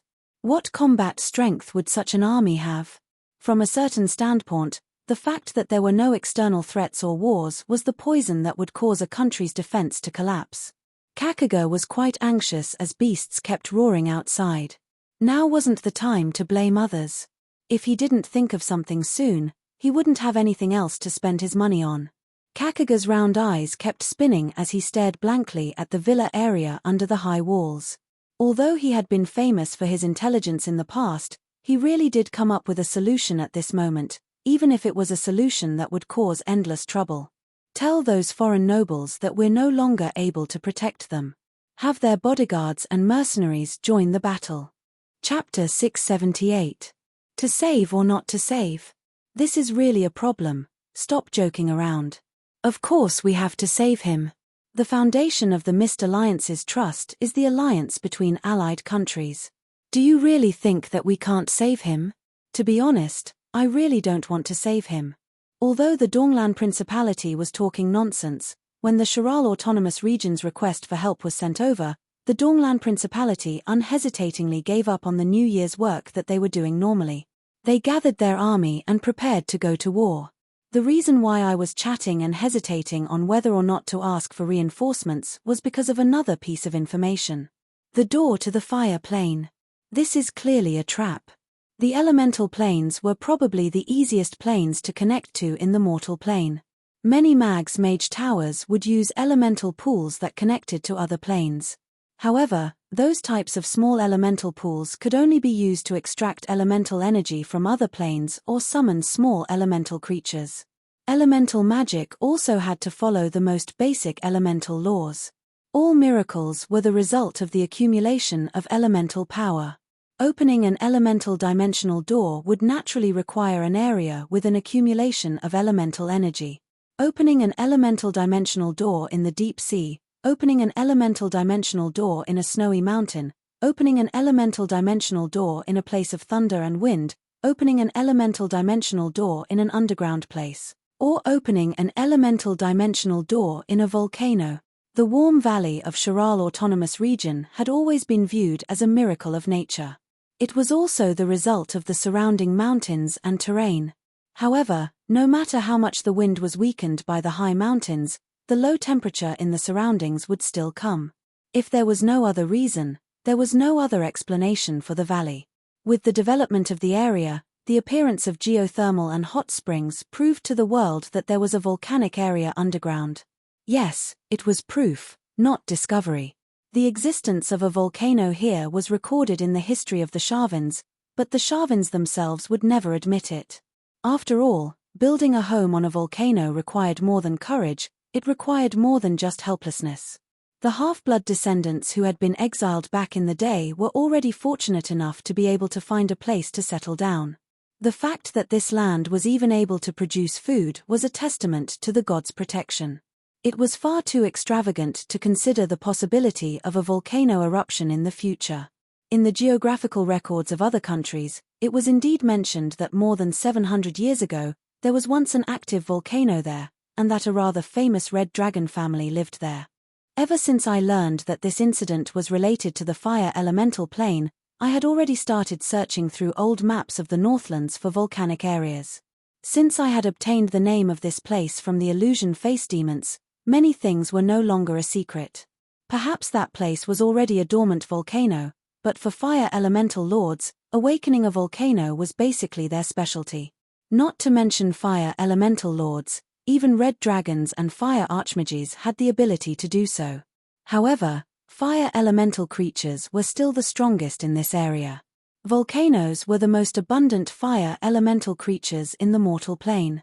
For example, Embark had transformed the underground world into a labyrinth, awakening a volcano, and transforming the lava and flames into his own nest.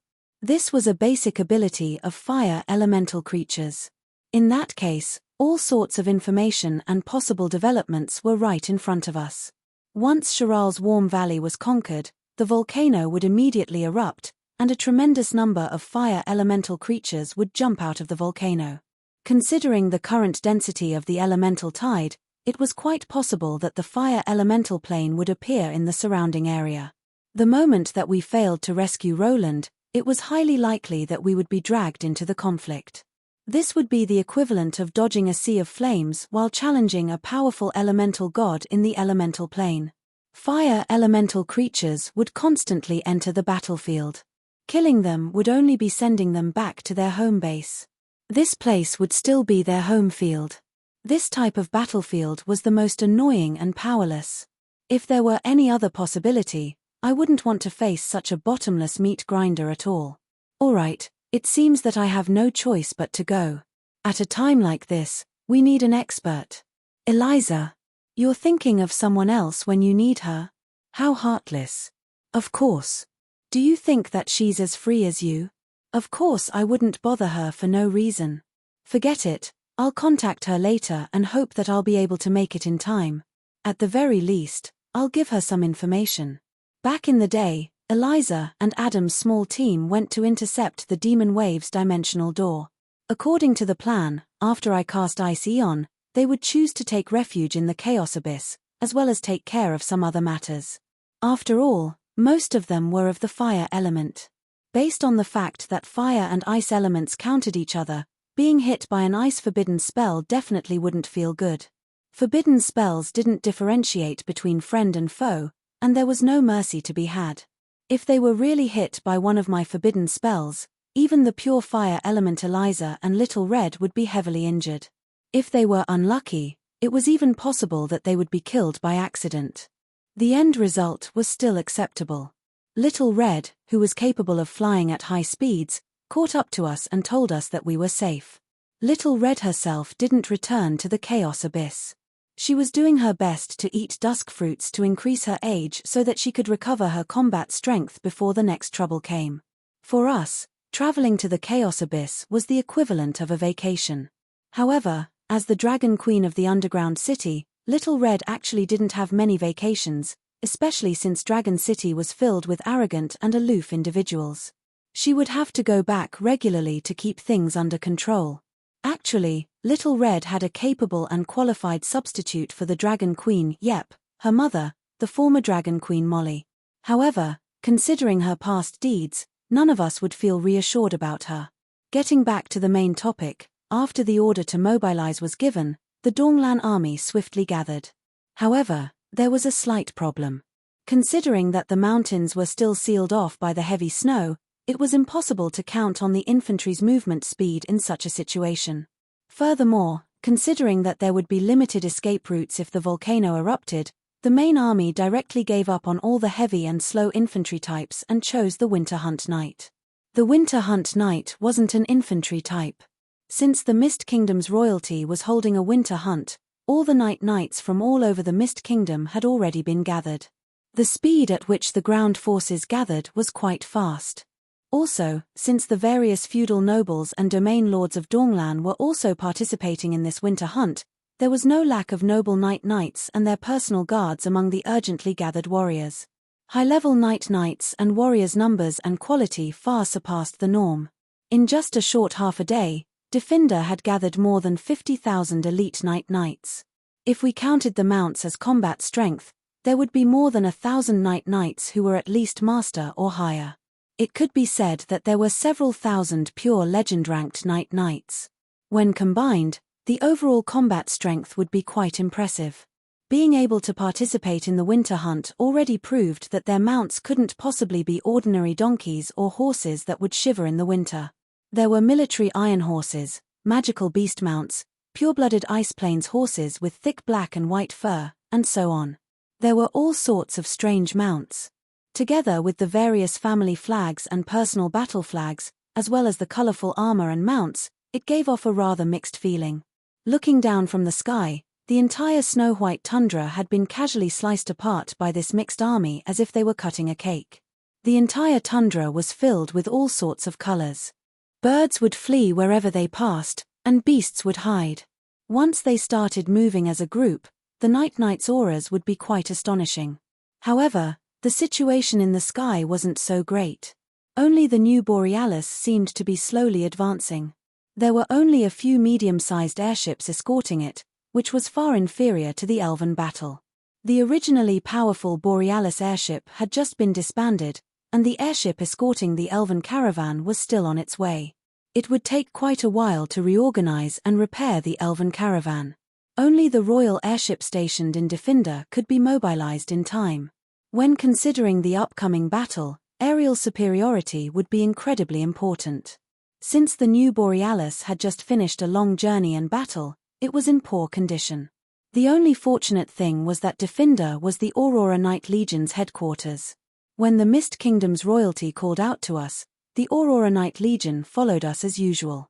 We had brought 2 squadrons of 200 Aurora Night Legion with us. This was more than enough to deal with any aerial battle at the national level.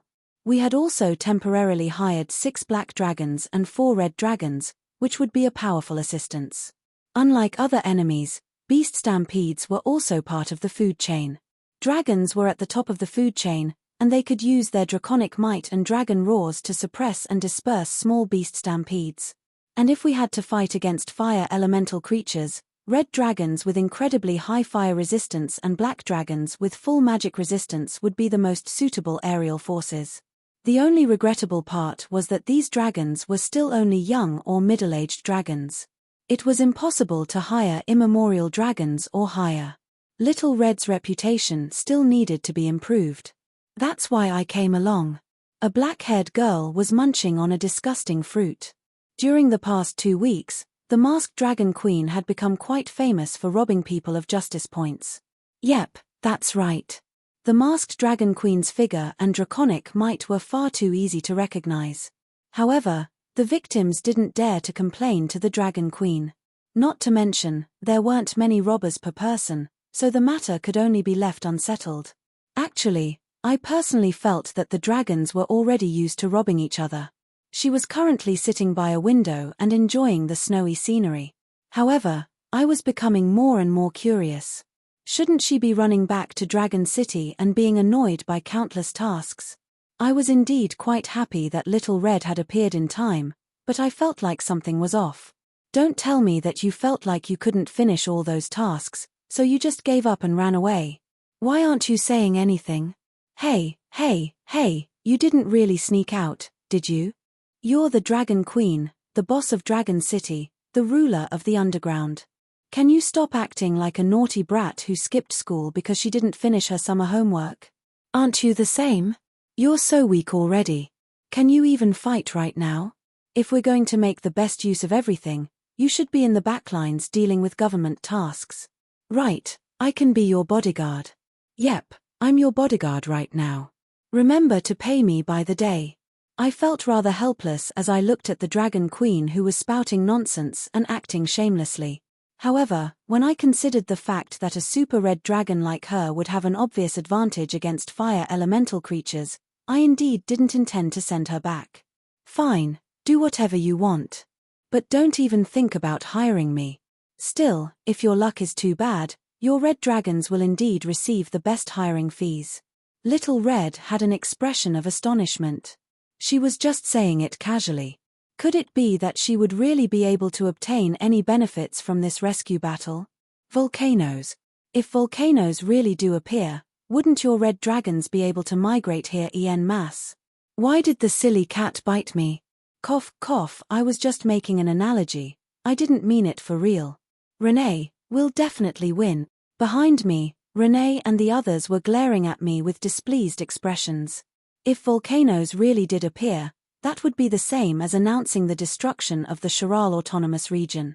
It would seem that I had indeed jinxed such a thing in front of a battlefield. But from a certain standpoint, I wasn't making things up. Red dragons were fire element dragons, so they liked heat and feared cold. Many red dragons weren't used to living in the Northlands, and volcanoes were the red dragon's favorite nests. If volcanoes really did appear, I could even directly build a new dragon city. Perhaps I would even be able to summon a few powerful ancient red dragons as mercenaries. I was just joking. Why are you glaring at me? Do you still remember the success rate of your jinxed mouth? If I recall correctly, it's 100%. It would seem that the Charal Autonomous Region is truly doomed. Every debt has a debtor. Everything is Roland's fault. P2E, silly cat, don't speak nonsense. You're ruining my reputation. Now that I'm predicting that we'll be ambushed by enemies, does that really mean, report? We've encountered a large beast horde. General Reed is asking for a plan. Should we go around them or attack? Roland. I understand. From now on, I'll shut up. Actually, you can't blame me, right? The devils are all watching us. Report. There's a chaotic reaction in the sky to the southwest. Judging from the magical radar, it should be a high-level devil in aerial combat. Today's weather is really nice. I'm going to take an afternoon nap. Remember to wake me up after the battle. Chapter 679. War seemed to be the only theme in human history that couldn't be eliminated. And as the era changed, the main forces and combat methods of war would always change. In the ancient divine wars, although both sides would have incredibly high levels of power, not only would they use their power in simple and crude ways, most of the existences on both sides would fight barehanded on the battlefield. The most direct way to describe how the divine wars fought was with punches and kicks. After the eternal holy war became the main theme of this era, as the warring species constantly changed, the methods of war would also constantly change. Infantry, spear throwers, shield warriors, mags, curses, chariots, cavalry charges, and the age of cold weapons and magic caused the main forces of war to constantly change as well. During peacetime, the changes in the various species wouldn't be obvious. The main forces on the battlefield would still be the same. The only amazing thing would be that their steel armor would be thicker, and their weapons would be improved so that archers' shooting range would be increased by another 10%. But during the Holy War, all sorts of new weapons would appear, directly changing the quantity to the quality. The main forces that were supposed to be the country's strongest weapons one day would be proven useless by the cruel battlefield the next day, and would be immediately eliminated or thrown into the second line. The tremendous changes on the battlefield would make people feel that all the previous battles were nothing more than fake matches. During the World War, there would be changes every year. New troop types, new combat methods, and new strategies would be introduced. Falling behind would mean getting beaten up.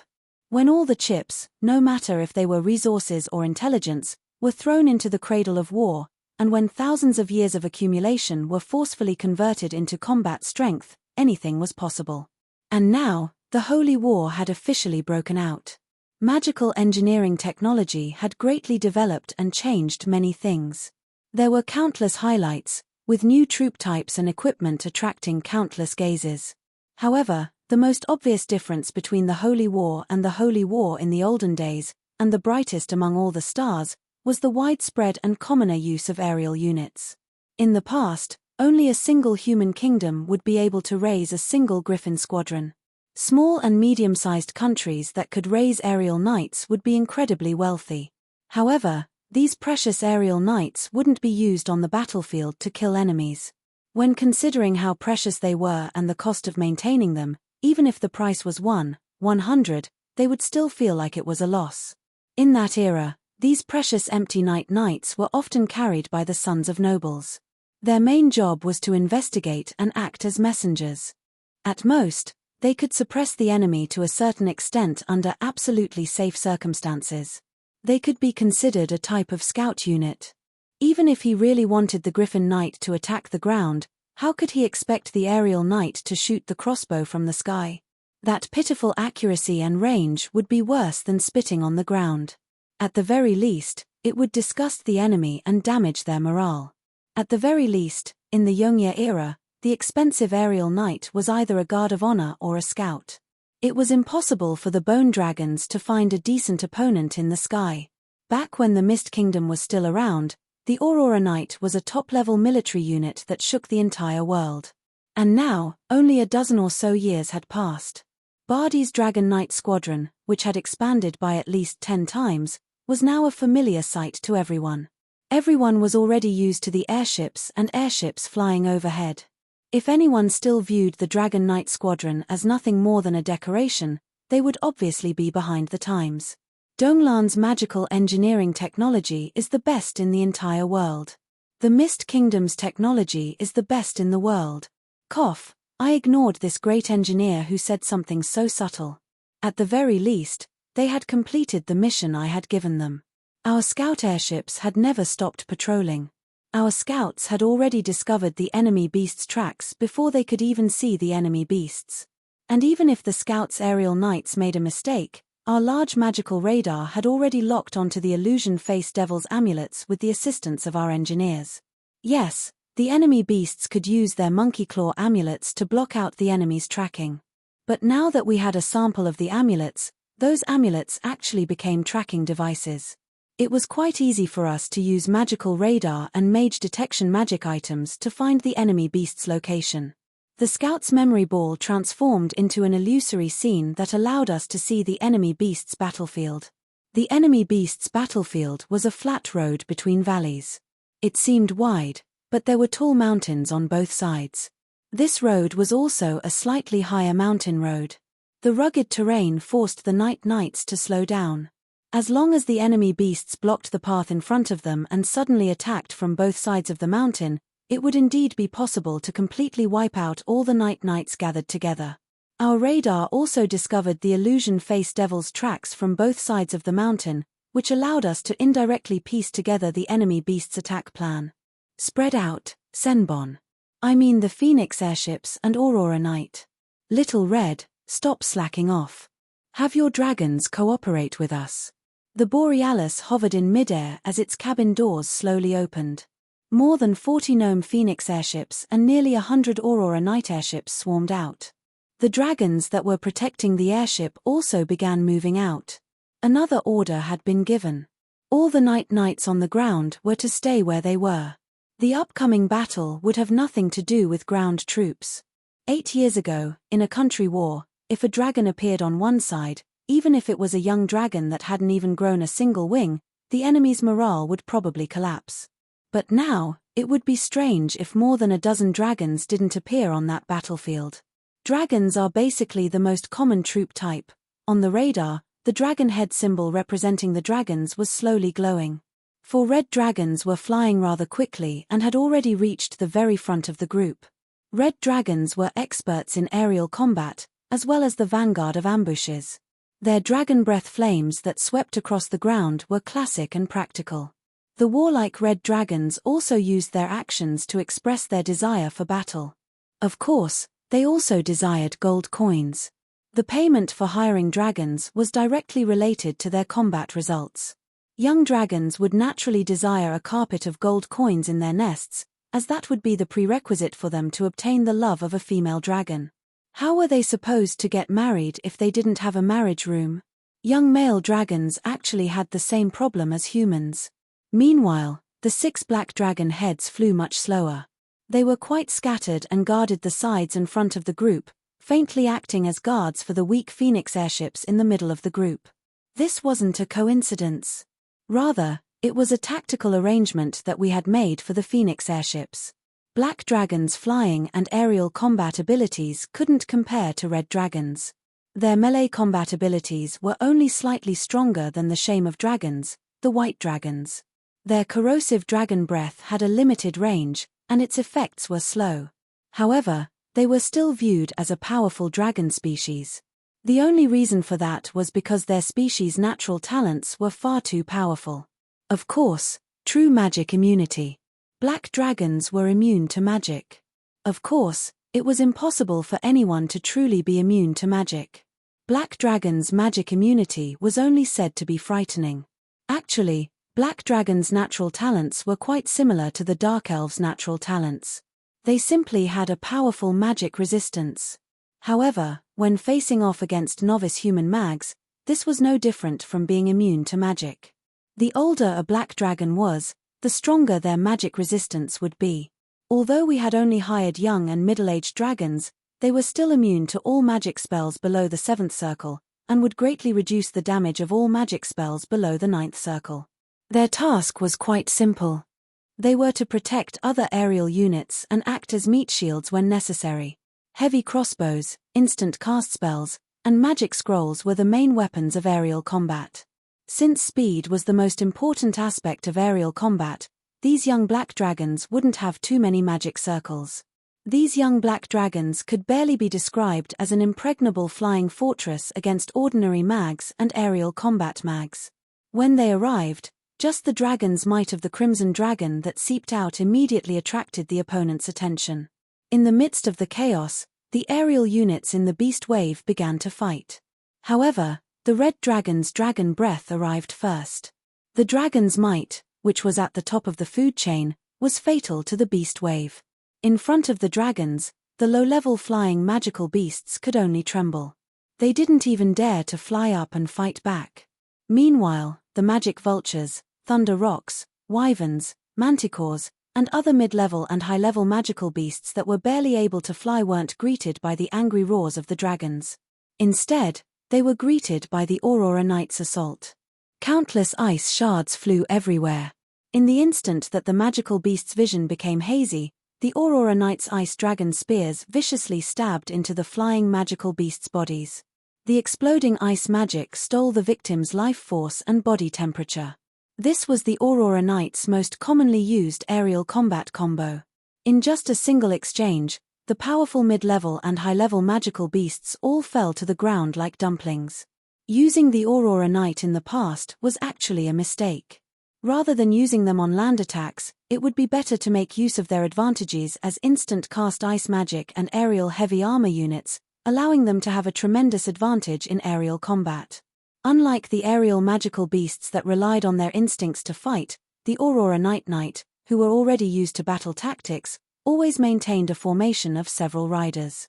They maintained the advantage of having more than one rider in a small area.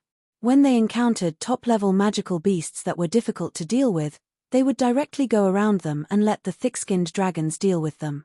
During battle tactics, using the dragons in the same team as meat shields to avoid attacks was a very important tactical point. As aerial combat units, the dragons were also thick-skinned enough to ignore ordinary arrows and magic. This was the most shameless part about them. At this moment, around each dragon, there were 2 teams of 8 to 10 Aurora Knight flying around. This was a basic aerial combat unit. The Aurora Knight's cooperation with each other was also quite skilled. They created large AoE blizzards to affect their opponents, created ice armor and ice walls to defend against their opponents' attacks, suddenly attacked from the sides or behind the dragons, and ambushed them. A single team of Aurora Knights charged forward, and magical beasts constantly fell to the ground. The sky was completely cleared. It was quite obvious that in the Red Dragon team, the Red Dragons were the vanguard and would charge forward. Meanwhile, the Black Dragons were much slower. The black dragons were mostly used as meat shields for the aerial night knights. This was a battle of tactics and instincts. Perhaps it could also be said that it was a one-sided battle. The magical beasts that were only relying on their instincts to fight were completely stunned. Faced with an unstoppable opponent, the beast's survival instincts swiftly gained the upper hand amidst the dragon's roars, draconic might, and pitiful screams of their own.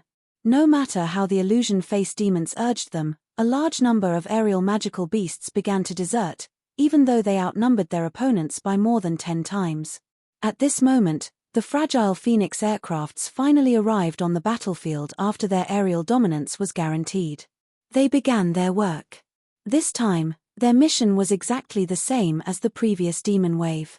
Numerous bottles and barrels of magical potions were tossed down.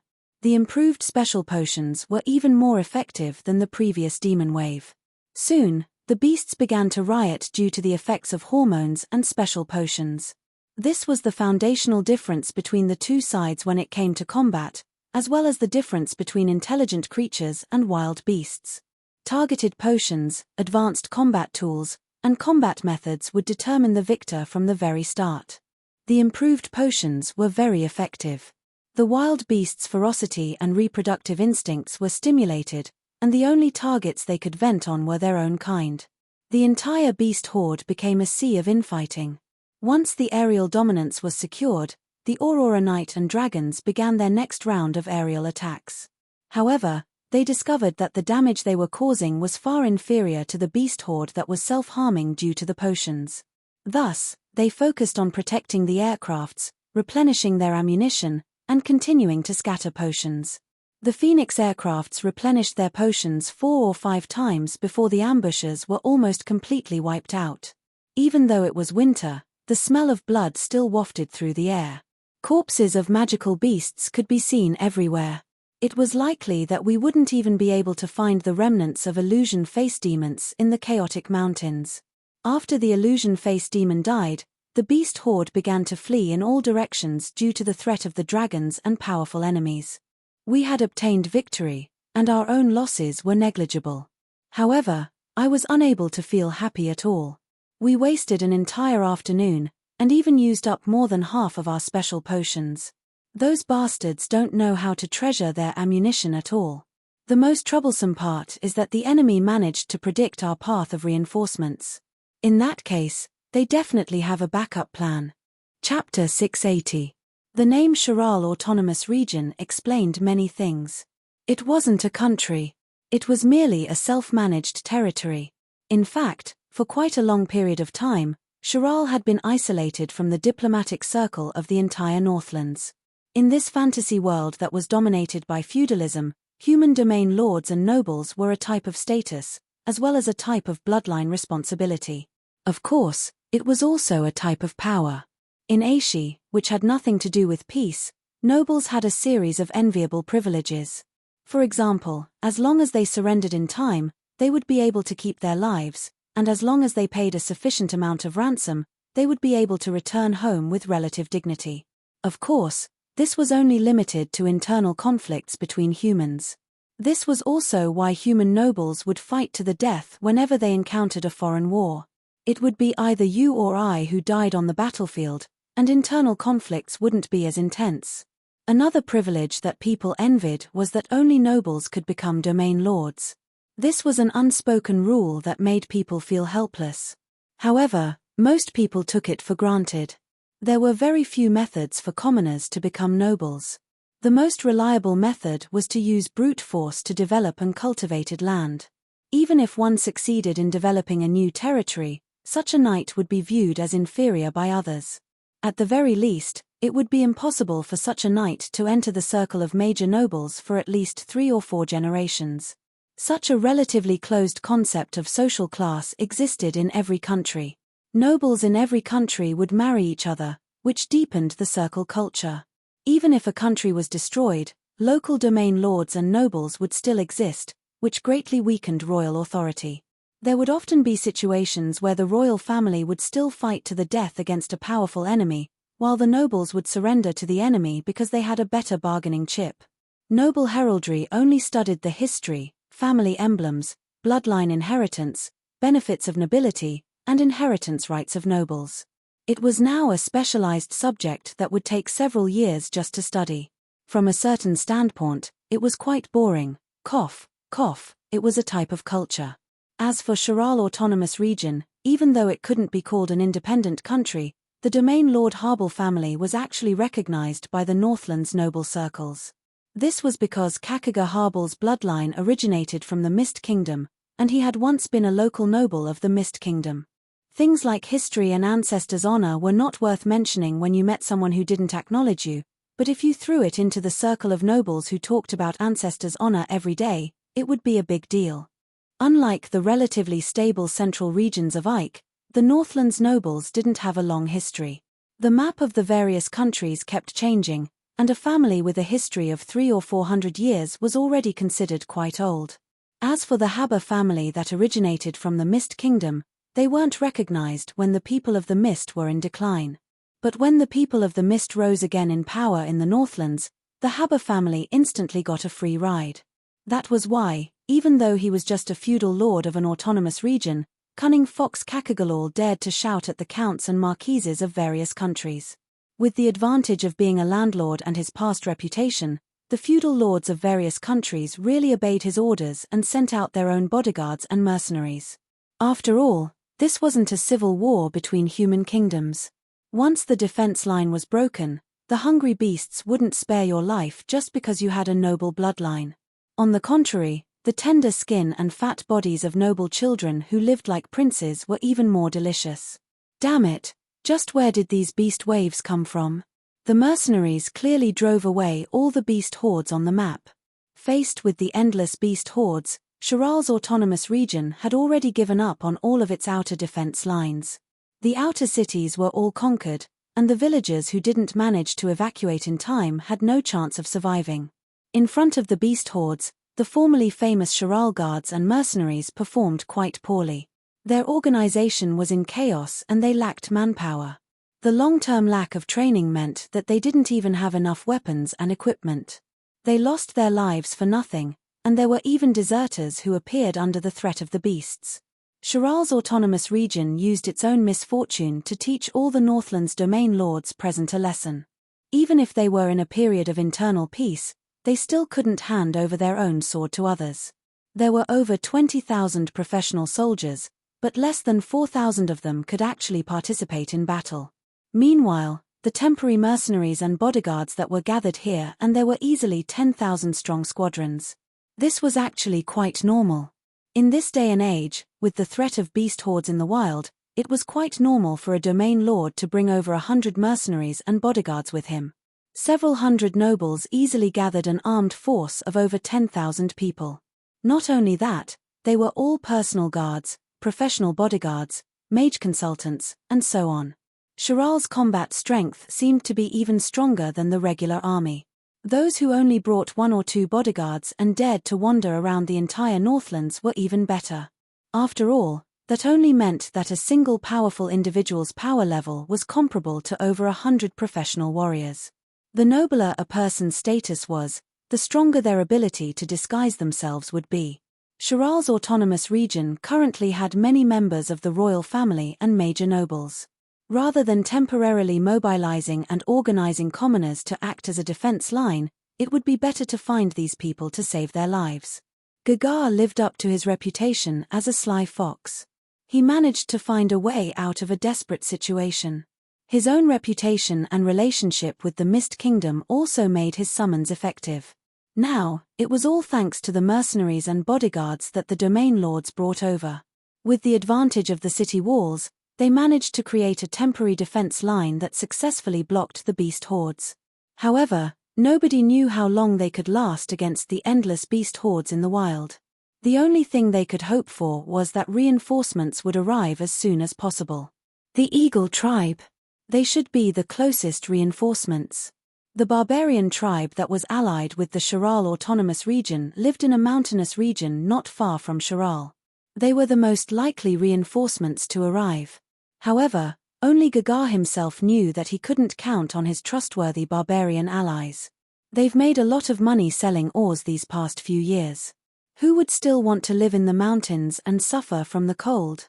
Most of their members have moved to the big cities to enjoy life. There are only a few miners left in the mountains. From a certain standpoint, what the barbarians would do after earning money was indeed worth discussing. Perhaps some people would think that the barbarians would use their money to improve or repair their own villages.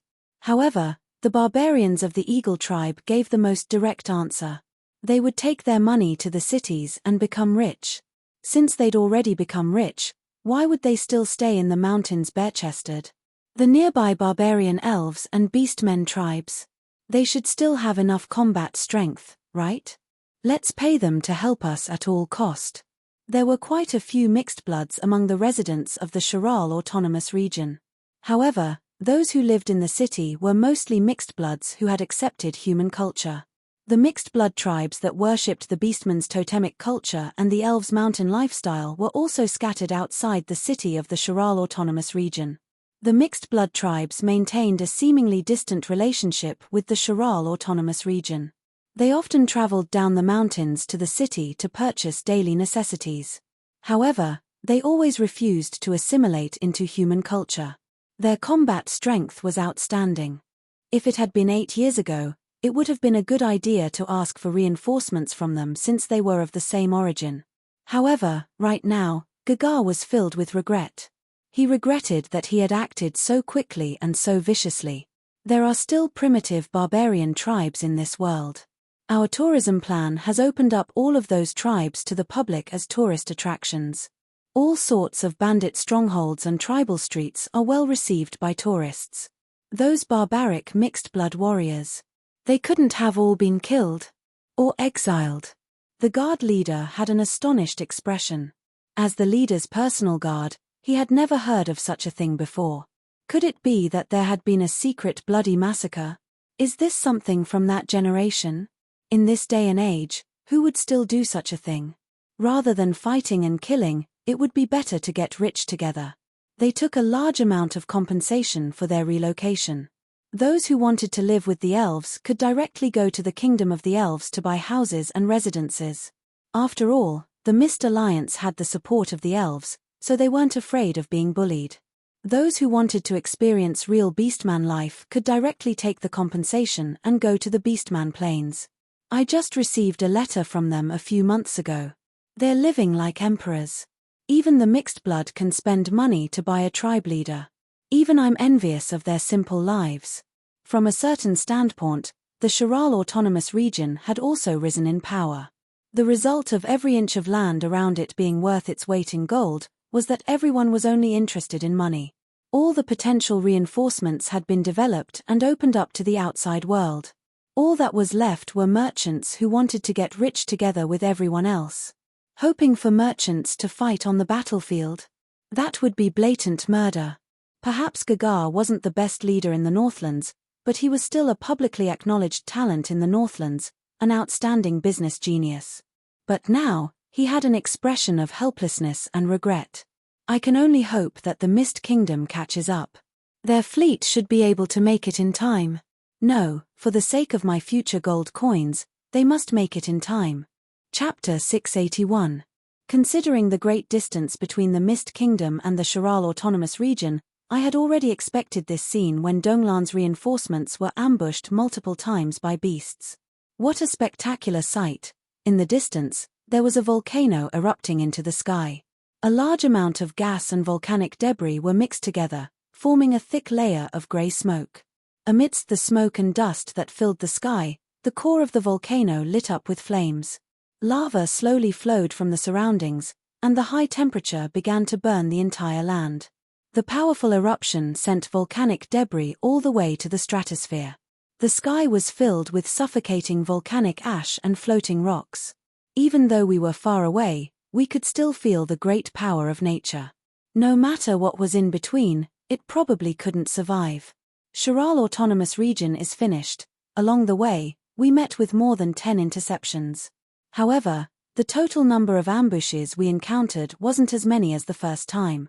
There were also a few flying magical beasts wandering around. It was obvious that they were there to slow us down. If that was the case, We should have been able to reach the volcano last night. The volcano shouldn't have been activated yet. However, those devils had taken advantage of the snowy mountains terrain to create several avalanches and blow up 2 bridges, forcing us to take a detour and slow down. This was a typical devil tactic. Not only would they do anything to achieve their goals, they wouldn't even give us a chance to fight them head-on. When our reinforcements were repeatedly delayed, we were already prepared for the worst. In the end, we saw a volcano erupt right before our eyes. Kakaga, on this day next year, I'll be sure to visit your grave. The volcano really did erupt. Roland Crowbeak, how do you feel? Ding. You have obtained the title Roland Jinx. After equipping it, you can use long-range causality attacks, but it is only limited to specific attacks such as I think it's fine as long as it doesn't catch fire or this volcano will definitely not erupt. I helplessly stared at the sky. This definitely wasn't because of my foul mouth. This was obviously the enemy's plan. From the very start, we were a step slower than them, allowing them to successfully carry out their plan. How could I be blamed for my foul mouth? Kakaga, rest in peace. Although you've been making a bit too much money over the past few years, I'll take revenge for you even if it's for the sake of the Mist Kingdom's remnant species. Kakagalor isn't dead. Our people have already found him. Although he's in a sorry state, he's in good spirits. I wanted to say a few words to lighten the mood, but I was interrupted in the middle of my speech. I couldn't believe the terrifying scene of the end of the world in the distance. How did they survive? Originally, they were all waiting to die, but last night, the beast tide voluntarily opened up a path, and someone even shouted for them to be let go. In the end, all of them really walked out after one night. I was stunned. You can do that? Wait, does that mean that the beast tide made way for them? No, does that mean that if they had continued to stand their ground, they could have held on until we arrived? Calculating the time, that's indeed the case. It seems like this is also the reason why the opponent allowed them to escape. I was rendered speechless. It would seem that our traveling day and night had been effective. At the very least, the beast stampede and the illusion face devil behind the scenes were afraid of our arrival, which allowed the Showen people to escape. Based on my understanding of Gagalor, he would unhesitatingly grab onto this life-saving straw to escape, even if he could faintly guess that reinforcements were about to arrive. Forget it. Since things have come to this, it's better to be alive than dead. How is that fat fox? He hasn't taken things too hard just because he went bankrupt overnight, has he? The attendant's expression became rather strange. Finally, he gave me the answer that I wanted to hear. He hasn't. The first thing he said when he met us scouts was, "Goddess of wealth, it seems that I'll have to change my business to volcano tourism in the future. I hope that I'll be able to earn back what I lost while I'm still alive." PFFFT. He's actually thinking about making money. The moment I said this, everyone around me started laughing, which finally lightened up the atmosphere. I shook my head and sighed.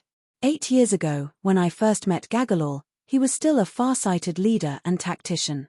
Now, after only a few years of doing business, he had completely transformed into a merchant. But no matter what, it was a good thing that Gagalor was fine. Now, some of us were even taking off our thick winter clothes.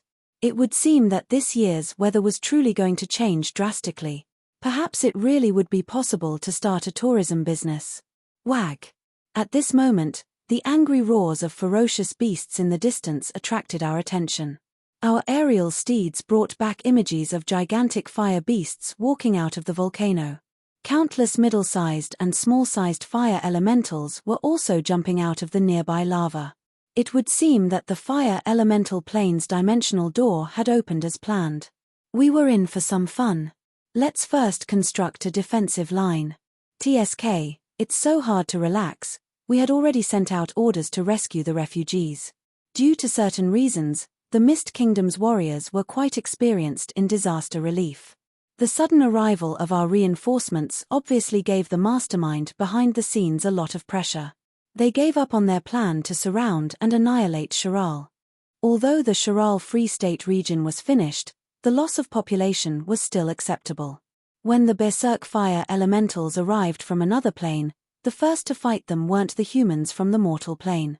Instead, It was the beast wave that was still lingering here. The moment that the volcano erupted, the Northland's beasts that were naturally afraid of fire broke free from their control. If the illusion-face devils hadn't escaped in time, they would likely have become snacks for their own subordinates. The remaining beasts were chased by the fire elementals and finally fell into a desperate situation. It would seem that we wouldn't need to worry about next year's beast wave. From a certain standpoint, these beasts had become sacrifices for the opening of the dimensional door under the devil's control.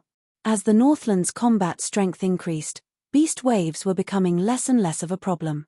As long as one could find a way to deal with these irrational beasts, it wouldn't be difficult to deal with them. Regular armies didn't need to fear the beasts.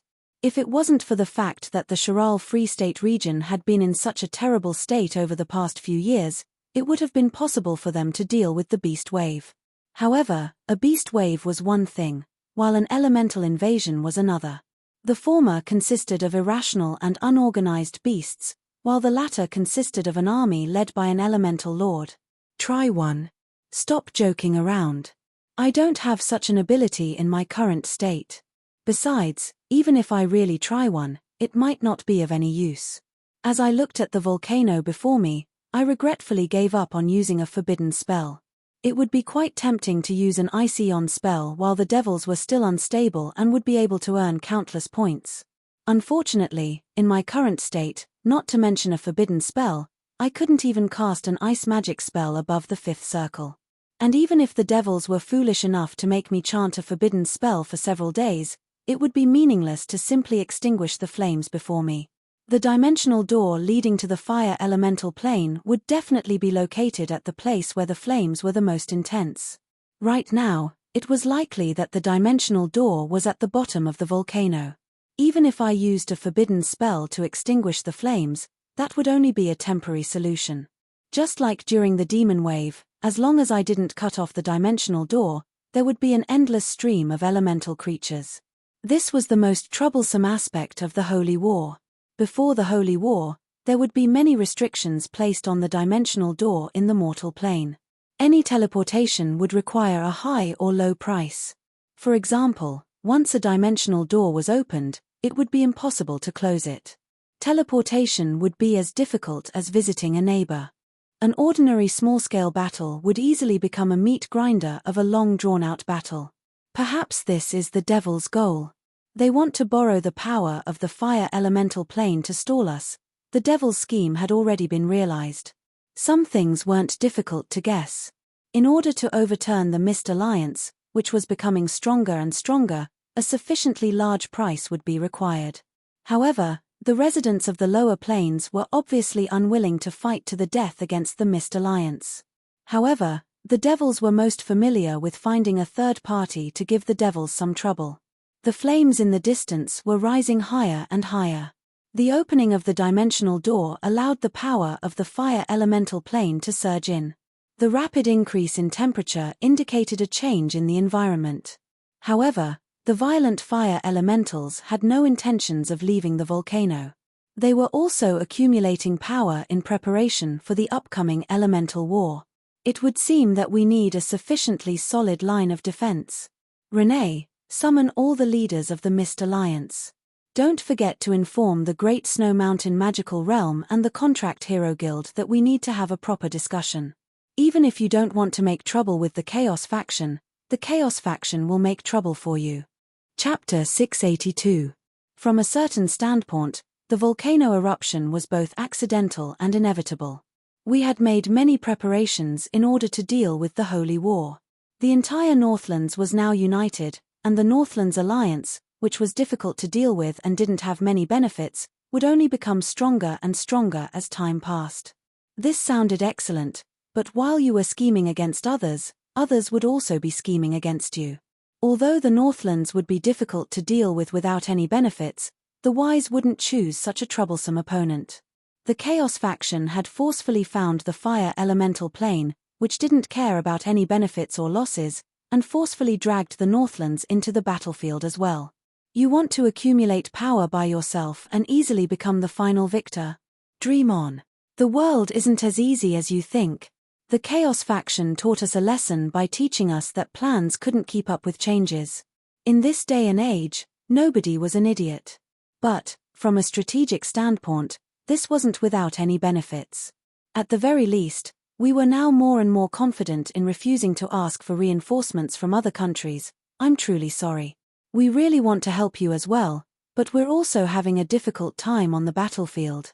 Your Highness Roland, which plan do you think is the most suitable? Many plans went through my mind, but in the end, nothing came of it. The reason? We were currently in the middle of a meeting of the highest level in the Mist Alliance. Every country had either sent a representative, a king, or a prince. Our small tent was filled to the brim. Even the major domain lords could only stand outside and enjoy the wind. Meanwhile, the people inside the tent couldn't come to an agreement no matter what. It had already been 1 week since the Sharal Autonomous Region had been destroyed. All sorts of rescue missions had already begun. The Sharal Autonomous Region didn't have a large population to begin with, so it was quite easy for the Mist Alliance to absorb the population. Kakaga, who should have had some objections, was now completely filled with gold coins. It wasn't that we didn't want to help the Sharal Autonomous Region reclaim its territory. It was just that there was nothing we could do about the endless volcanoes before us. A new dimensional battlefield had appeared in the Northlands. This was a major event that involved all of the Northlands.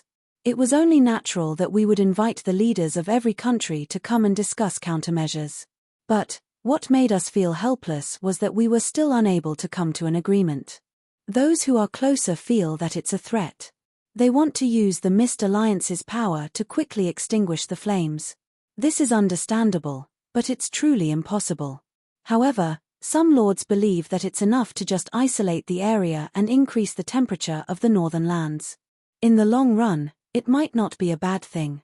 Some major nobles even believed that the Mist Kingdom was too powerful due to its close relationship with the Ice Elemental Plane. Perhaps a new Ice Elemental Plane would be an opportunity for other countries. In fact, some nobles were even secretly trying to contact the Fire Elemental Lord. Everyone proposed their own solutions for the sake of their own benefits. Of course, they wouldn't directly state their own benefits. They would simply use the Great Mist Alliance's name to promote their own ideas. However, it was obvious that none of them would be able to convince the other party with their own opinions, so the conference could only drag on indefinitely. Since the Mist Alliance was an alliance between countries, it was necessary for the Mist Alliance to listen to the other countries' suggestions. There was no point in wasting time like this, and the boring procedures would still have to be completed. But in the end, the biggest member would be the one to make the final decision. Yep, in the end, it would be up to Renee herself. Of course, it would be up to me as well. I tossed all the proposals aside. Some people were used to thinking too much. I wouldn't even look at these proposals. Communicate with a Fire Elemental Lord? Do you know the Fire Elemental language? Besides, do you know what the Elemental War represents? That's a mortal grudge. Do you really think that it's possible to stop it now? I didn't tell the entire truth. Actually, it would be possible to communicate with an elemental expert. If I asked the Wind Elemental God or the Earth Elemental God, they might even be able to mediate. However, I didn't believe that it would be a good thing to make peace with the Fire Elemental Plane right now. Water and fire were incompatible. The Ice Elemental Plane and the Fire Elemental Plane would forever be mortal enemies. Since we had chosen the Ice Elemental Plane as our ally, not to mention that Frigid Moor and the people of the Mist had been friends for thousands of years, there was absolutely no need for us to change sides. Temperature rise is a good thing. Do you know what it means for all the snow on the Great Snow Mountain and all the glacier in the North Sea to melt? I hope that by the time the Great Flood arrives, you'll have learned how to swim, or even become frogs. I didn't lie, but I also didn't tell the entire truth. Melting all the ice and snow in one go would transform the entire Northlands into a vast ocean. However, even 10 more fire elemental gods wouldn't be able to accomplish such a feat. Slowly increasing the temperature year by year would have an acceptable effect on the environment, just like how the ice elemental plane was causing the temperature to drop every year. I wouldn't even consider their proposal. In the Mist Alliance's grand plan, Ice and low temperatures would be our natural barriers. The ice elemental plane would be our natural ally. Burning our own barriers for warmth before winter passed would be incredibly foolish. I wouldn't explain the specifics to these domain lords and kings, because that would mean countless explanations and negotiations. There would also be endless assumptions and differences in interests. Rather than telling the truth, which would cause a series of problems, I would rather use a true lie to obtain an agreement. After all, this would be far more efficient. The truth wasn't in the hands of just a few. Everyone had their own interests. In the end, they would choose the truth that suited their own interests. The so-called majority was the gathering of various interests. Whether or not my lie would be exposed wasn't important. What was important was that this was the will of the two major Mist Kingdoms, which would soon become the will of the entire Mist Alliance. From today onwards, the volcano region where the Shiral Autonomous Region used to be is now viewed as enemy territory. The Fire Elemental Plane and the Fire Elemental Lords are the mortal enemies of the entire Mist Alliance. According to the Mist Alliance's wartime regulations, any traitors shall be mercilessly executed. Everyone in the tent suddenly fell silent after I said these words in a calm and decisive tone. Some people opened their mouths and exchanged glances, but ultimately didn't say anything. Judging from everyone's expressions of disbelief, the Mist Kingdom's representatives in the past had never been so direct and forceful. That was to be expected. Renee and Glyna were both women, and they were far too young. Their administrative methods would definitely be softer, and they would seek to coordinate rather than dictate. As for me, when considering my past reputation, I felt that I was indeed quite suitable for playing the role of a bad cop and dictator. And so, I directly picked up the pile of documents and casually tossed them into the trash can next to the table in front of all the rulers. Since we've all come to an agreement, let's carry it out as soon as possible. Have the Allied military begin preparing to construct a defensive line. Yep, since nobody dared to object to what I said, this meant that we had all come to an agreement. Now that all our plans were useless, let's start from the moment that we treated the Fire Elemental Plane as our mortal enemy and start making new plans to deal with it. How boring. Every time I want to do something, there's always someone causing trouble for me. I can understand that humans are social creatures, and that scheming is almost instinctive. But every time something like this happens, I miss the undead who only know how to listen to orders. Boss words are always correct. It's so simple and direct. I took a deep breath as I gazed at the distant volcano. I stomped my feet and jumped slightly to warm up my body. The arguing in the tent behind me was getting louder and louder, but I didn't intend to pay attention to them. From the very start, I had never intended to listen to their opinions. The Iron Triangle in the Mist Alliance was becoming more and more stable. With the Mist Kingdom, the Underground, and the Shiluor Empire all under my control, even if the other countries allied together, they wouldn't be able to do anything. As the Holy War progressed, efficiency would often be the priority in order to better deal with it. If everything needed to be agreed upon and all the allied countries came up with the same plan, then there would be no need to do anything at all. This time, even though this was an emergency meeting to discuss an unexpected situation, it was also a method to give the other allied countries a warning. Only one voice was needed in an unbreakable alliance during a time of war, and this voice could only come from Defender. After I played the bad cop, Renee and Glyna would naturally play the good cop and make up for the cracks in the alliance. However, the fact that the Mist Kingdom had the final say in the Mist Alliance was right in front of everyone's eyes. The other allied countries needed to understand their own weight in order to prevent even worse situations from occurring. And while the Mist Alliance's political world seemed peaceful, there were actually endless undercurrents. In that case, it was even more necessary for me to play the bad cop. Is there any news? Marquis Ben and Prince Steele have been quite active recently. Many major nobles are in private contact with them. The news that the Mist Alliance isn't the Mist Alliance of the Mist Kingdom, but the Northlanders was spread by them as well. It said that they're secretly promoting humanism and excluding other species. They've really attracted quite a few people. The Cassola Kingdom? There'll always be people who can't accept this. Make it clean and don't leave any loose ends. Oh, wait, Let's leave some loose ends. Make it more obvious and die a more pitiful death, so that everyone can see the consequences of playing tricks at this time. Schemers and ambitious schemers weren't actually wrong. Everyone would always think for themselves. If a politician didn't think for their own country or people's interests and instead only thought for themselves, that would be nothing more than a despicable politician. Only a first-rate politician who tied their own interests to their country and species' interests. But at this critical juncture, trying to split apart the Mist Alliance to increase their own political power was obviously underestimating our determination to prepare for war. There was no need to continue wasting time. In front of absolute power, the entire Northlands Alliance was becoming more and more stable. These people who couldn't see the situation clearly were nothing more than clowns sent out by the masterminds behind the scenes to test the waters. But if the Mist Kingdom retreated, that would be the equivalent of someone testing their limits. In relationships between countries, patience wasn't a virtue. It was weakness. As long as you showed signs of fatigue, a chain reaction would naturally follow. Since you've all reached out, then I'll just directly chop it off. Chapter 683. When I finally found the time to go see Kakaga, I had many assumptions. Would he break down in sadness because he lost his homeland?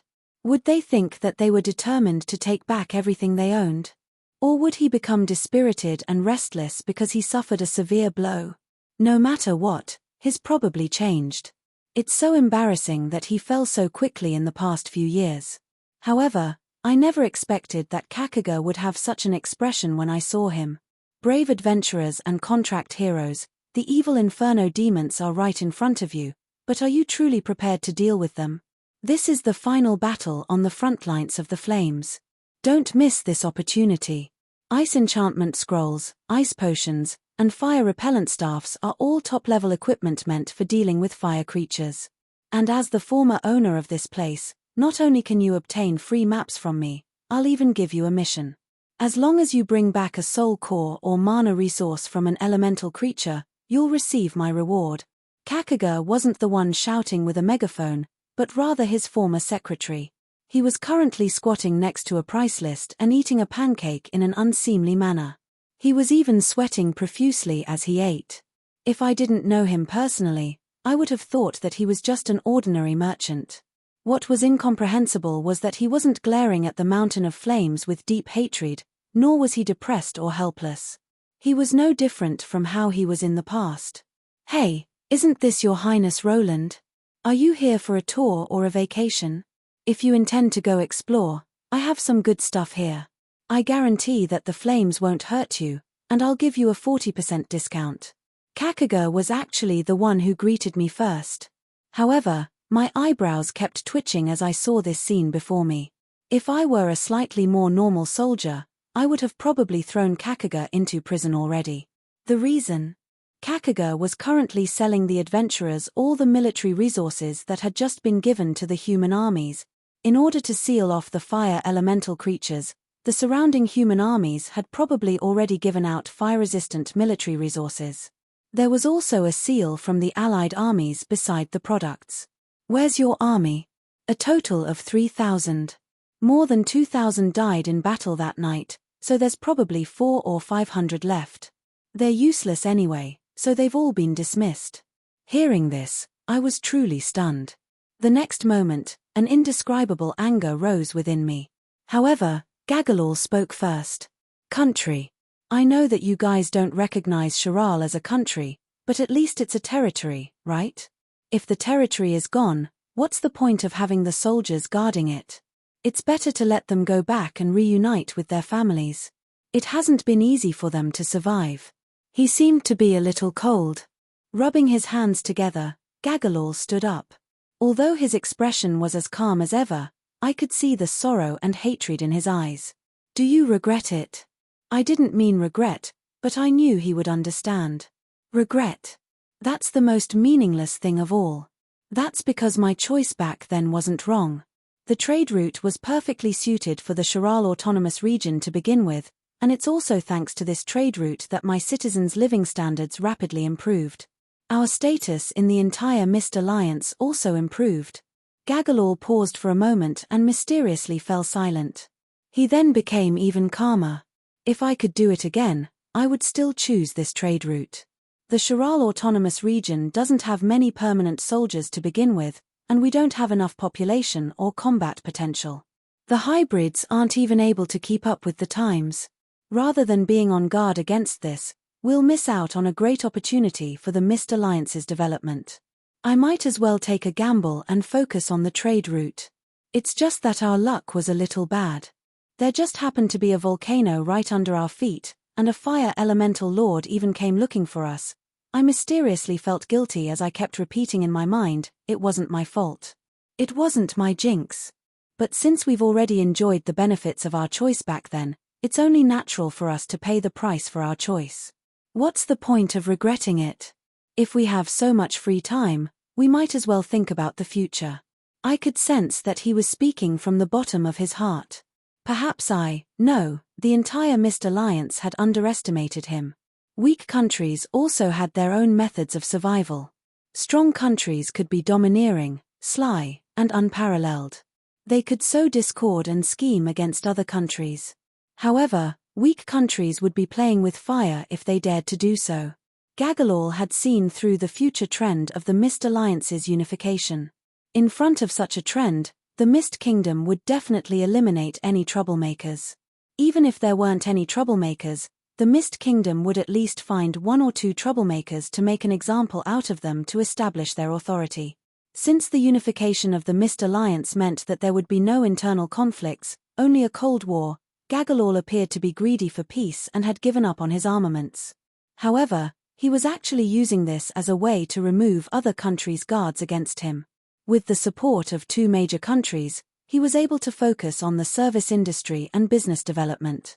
At the same time, he was able to gradually integrate into the Mist Alliance's political circle as a harmless party. The developments over the past few years had proven his choice. 10 years ago, who would remember this Shiral domain lord? Now, all the other countries' kings would give him sufficient respect.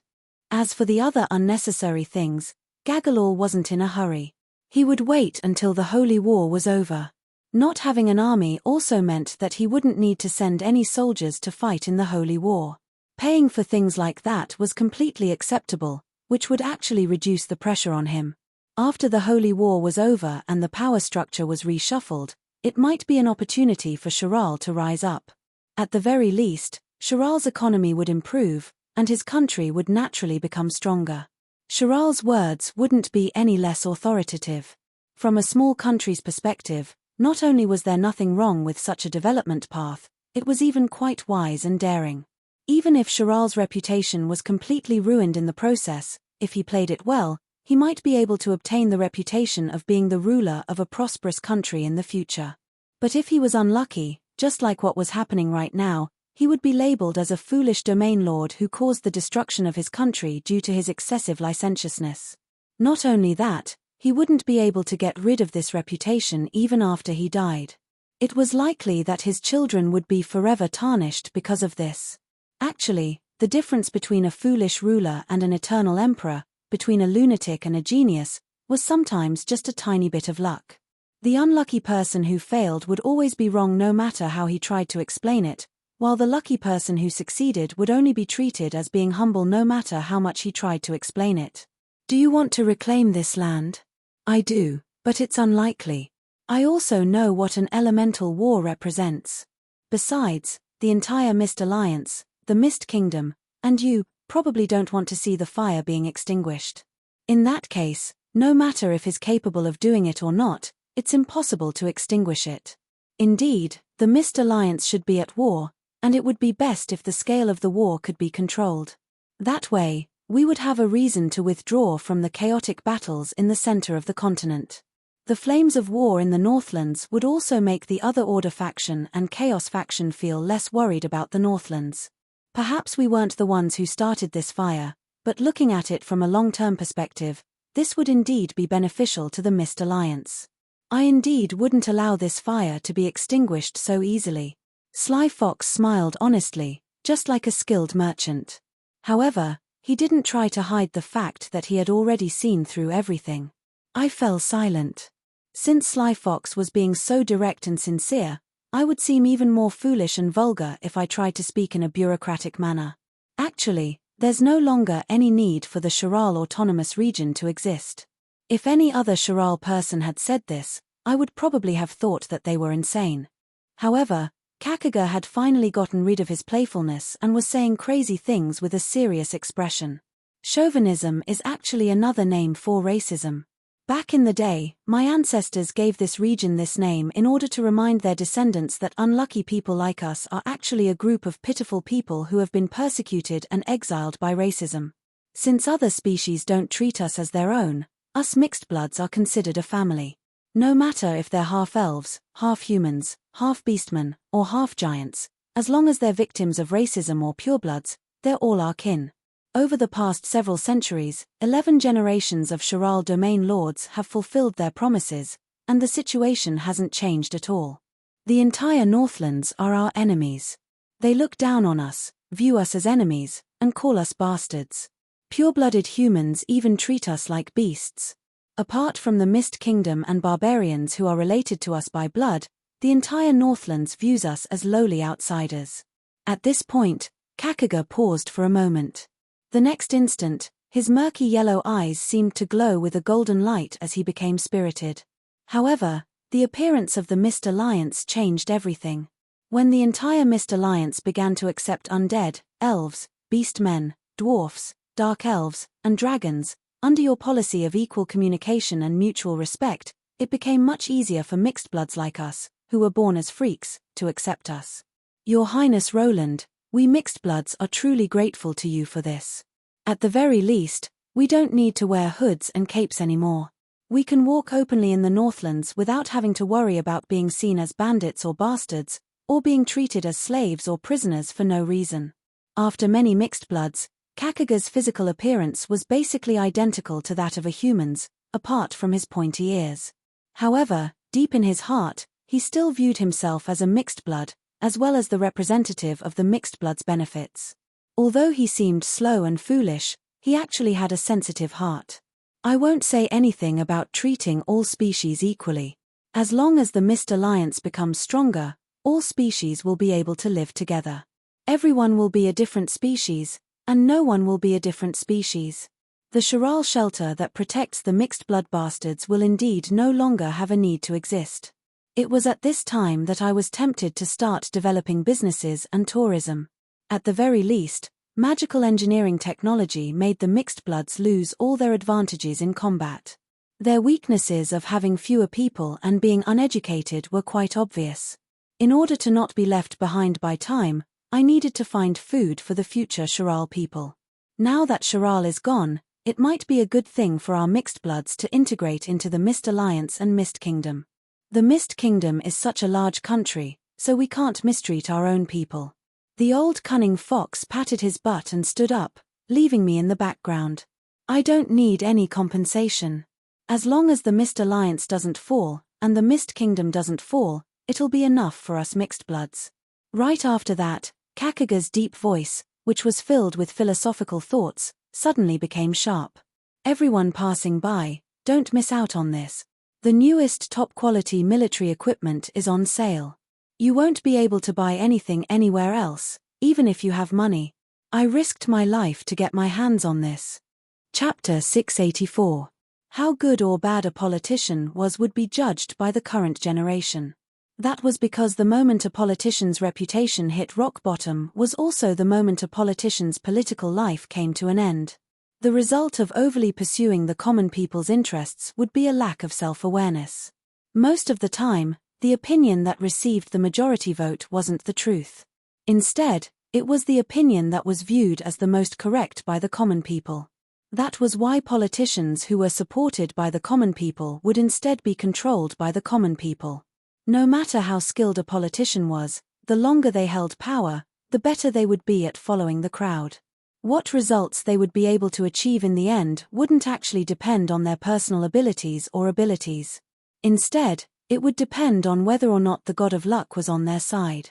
Whether a politician was good or bad could only be seen after a few years or decades. When his successor and his successor's successor did not do a good job, people would think of their predecessors. They would curse these shitty days and reminisce about the past with their old friends in a drunken stupor. With worse days and a foolish new leader as a comparison, people would feel that life was getting more and more difficult. Only then would people discover, to their astonishment, that the original leader had actually done a good job. That foolish old man who had made so many mistakes in the past had actually done a good job in the past. Now, looking back, the seeds that he had planted back then had already sprouted. Those seemingly foolish methods had actually benefited the common people many years later. Meanwhile, his successors' seemingly beautiful plans and grand goals were still just plans and goals hundreds of years later. Apart from politicians, there was another type of person. Even they themselves didn't know why they became leaders. Their motivation for climbing up wasn't even for themselves. Our country is about to be destroyed. The common people have no way of making a living. I'm definitely going to expel the foreign enemies and return our land to us. If this continues, our living space will become smaller and smaller. This won't do. We have to work hard for the sake of our nation's rise.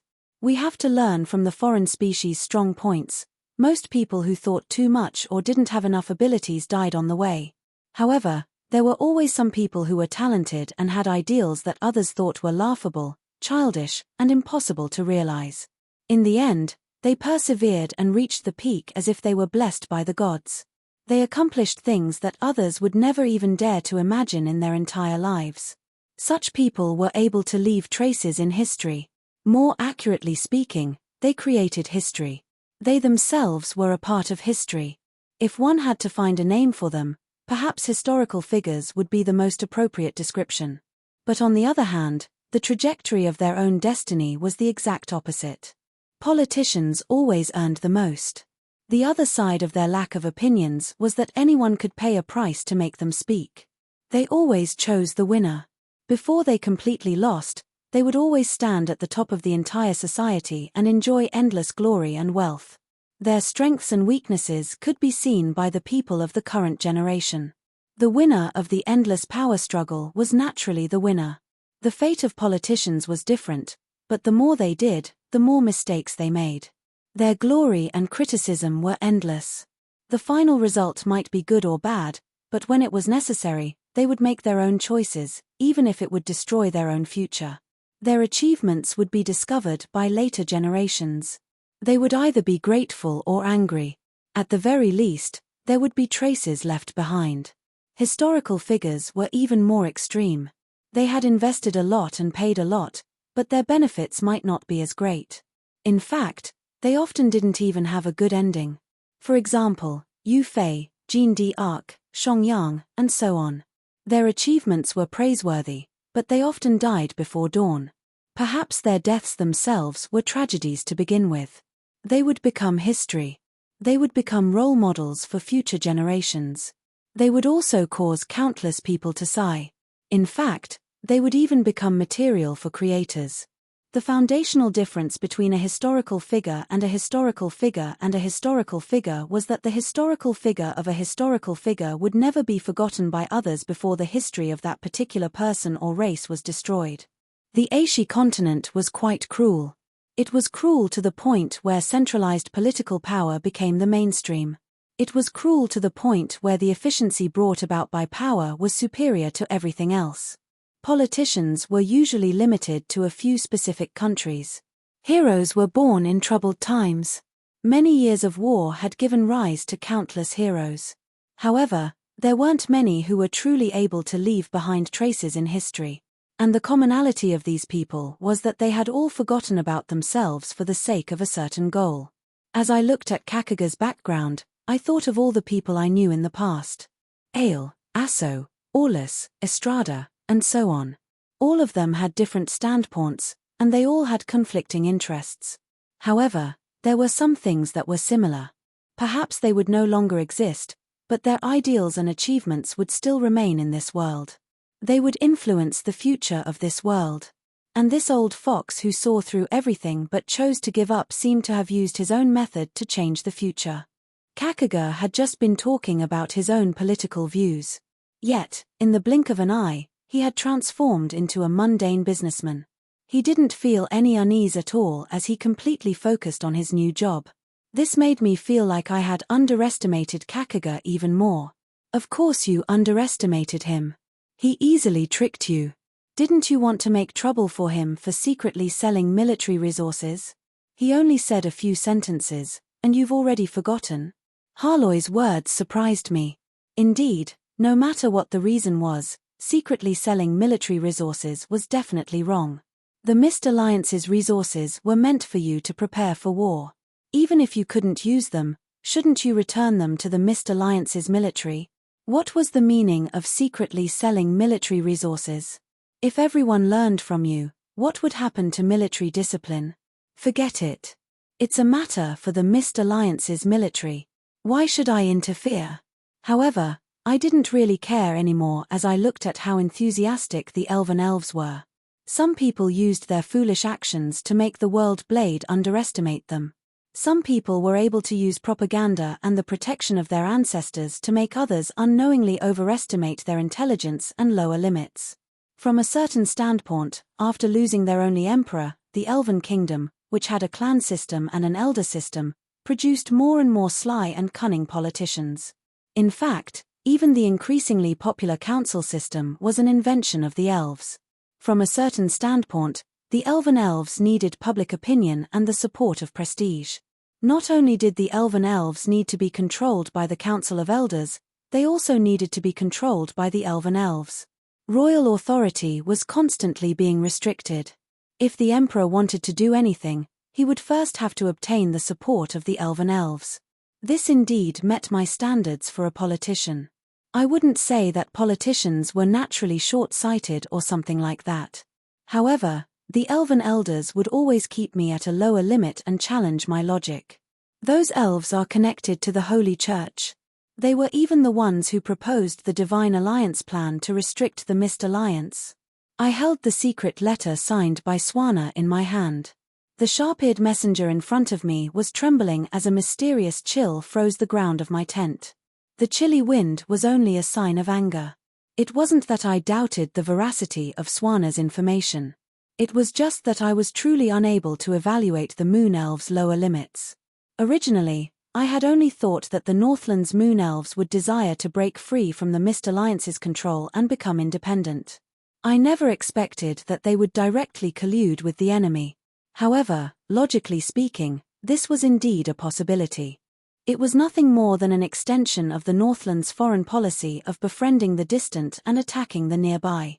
Since the Moon Elves wanted to break free from the Mist Alliance's control, and since the Elven gods couldn't be counted on, it seemed only natural that they would join the Holy Church, the strongest faction in the mortal plane.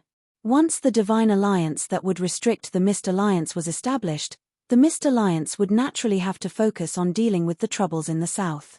This would also reduce the pressure on the Moon Elves. They have another plan. The middle-aged elf messenger seemed rather hesitant. It would seem that the Moon Elves were worried that the letter would be intercepted and written into the tent, so they used a messenger to directly deliver the message. I snapped my fingers, causing the silly cat to cast an anti-detection spell on the tent. I then walked up to the messenger. The messenger looked left and right, his eyes filled with unease. However, I became even more interested in the information he was delivering. What was it that made it so difficult for him to even say it? They're preparing to assassinate Empress Harloys. They've even sent out assassins. Apart from that, I paused in surprise upon hearing this, but then I felt that it was rather funny. Harloys was now my magical pet. She wouldn't die unless I died. What meaning would there be in assassinating her? However, the messenger didn't finish speaking. He had a panicked expression as he looked behind me and shouted loudly, "They're also intending to assassinate you." I suddenly turned around. I had already unsheathed my long sword, but there was no one behind me. There was only the bright moonlight illuminating the empty ground. However, the next instant, I mysteriously felt a chill run down my spine. Under the gaze of the moonlight, the messenger, who looked simple and honest, suddenly rushed forward. The blue dagger was filled with fatal poison. So, he was the assassin. Chapter 685. Although I didn't have any experience in the path of an assassin, nor did I have any talent in this area, I had learned some common knowledge about assassins since I had been assassinated far too many times. Newbie assassins could only patiently wait for an opportunity. If an opportunity never came, and they didn't want to risk their lives, they could only leave in defeat. Veteran assassins looked down on such waiting behavior. They would actively create opportunities to attack. This was the foundational difference between a newbie assassin and a veteran assassin. Using words and actions to distract the assassin's attention and assassinate when the assassin revealed an opening was a foundational skill for a high-level assassin. Stronger assassins would have many tricks up their sleeves to increase the power of their interference, such as using illusory sounds to create sound sources, hypnosis, hints to make their words more deceptive, and disguise their identities. All of these were just for the sake of capturing the opponent's attention for a short period of time. The top-level assassins would return to their original state and wait for an opportunity. However, they had enough patience. If 1 day wasn't enough, they would wait for 100 days. If 1 year wasn't enough, they would wait for 10 years. One day, they would find an opening. An assassin could become your servant, your friend's friend, your customer. They could use several years to get close to you, several decades to obtain your trust, and several decades to wait for an opportunity to kill you. Even I would be wary of such a suicidal assassin, but now, the elven assassin's handsome face was filled with vicious veins. His slender elven body suddenly thickened, as if he had used some forbidden technique that drained his life force. His dagger was incredibly sharp, and the poison on it was obviously no ordinary item. However, I laughed. A dagger that contained poison? A top-level assassin? That's it. You're looking down on me so much. I silently muttered the word dragon in my mind, and the next instant, my entire body was covered in dragon-scale armor. This way, any ordinary legend-ranked weapon would have difficulty breaking through my defense. You didn't even do your homework, and you want to kill me. On the way back, I met with many assassins. The most dangerous one was indeed the one who broke through Harloy's defenses. However, the advantage of my choice to create armor back in the day was now evident. Against this guardian of Yungyea which had evolved to the semigod equipment level, I was easily able to survive until reinforcements arrived. Of course, the disadvantage was that I revealed a trump card that had already been revealed multiple times. Something's wrong. When I thought about how my ability to instantly summon heavy armor had already been exposed, I instinctively felt that something was wrong. Even though I shouldn't be injured if I were to take that dagger head-on, I still chose to retreat while drawing my sword to block. Bang! The sound of the sword and dagger clashing against each other was like the sound of a train colliding. I had already recovered a lot of my stamina. Even if my current strength wasn't on par with an immemorial dragon's, I should still be much stronger than a giant's. However, the result was that I felt a sharp pain between my thumb and index finger, as if I had been hit by a battering ram. The terrifying brute force made me lose my balance. I stomped hard on the ground, sending gravel and sand flying. It took me quite a while to regain my balance. The enchanted adamantine long sword that I had gotten from Donglan had been smashed into smithereens. That was a high-quality military weapon that was worth at least 300 gold coins. Yet, my opponent's weapon only had a slight crack. No, it wasn't a crack. It was merely a layer of camouflage paint that had fallen off. The broken part was a transparent green jade, and I only knew of one top-notch dagger of this color. Emerald tooth. Right when I noticed that something was wrong with the situation, that concept of destruction filled with violence and hatred was already right in front of me. Only when I recognized the assassin did I feel even more troubled. That harmless-looking face was completely twisted, and it was completely different from the person in his memories. However, this jade dagger was far too famous. Jade Flame Sirah had become famous around 700 years ago. He was a level 4 semigod, with a concept weapon called Emerald Tooth. Although he only used a dagger, he was one of the most famous legend-ranked warriors in all of Ike. Sirah was one of the kingdom's guardians in the Rivendell Elven territory. However, that elven territory had been destroyed during the Yungyea calamity, and Sirah himself had disappeared in the chaos of war. Some people said that he had died, while others said that he had become a mercenary who only cared about money. But now, I was certain that Sirah had always been hiding in the shadows, waiting for a chance to take revenge. Revenge. The elven language of revenge echoed throughout this entire space. A powerful sense of dizziness robbed me of my stamina. The first to be injured was actually the semigod assassin. His eyes suddenly exploded, and 2 empty holes appeared where his flesh and blood exploded, and black tears of blood flowed out. The blood tears mixed together with the twisted power of the spell and poured into the jade dagger. The blood didn't dye the dagger black, but it made it seem even more crystalline and green. This wasn't some evil sacrifice. This was simply an elven ranger's determination to take revenge. The elven ranger who believed in revenge as his concept was eternally sacrificing his vision and lifespan. His weapon was eternally locked onto his enemy. Damn it. At this moment, I had already retracted all thoughts of toying with my enemy and focused all of my attention on surviving. As a concept, revenge was most suitable for the warrior job class. This was especially true for shield warriors who specialized in defense.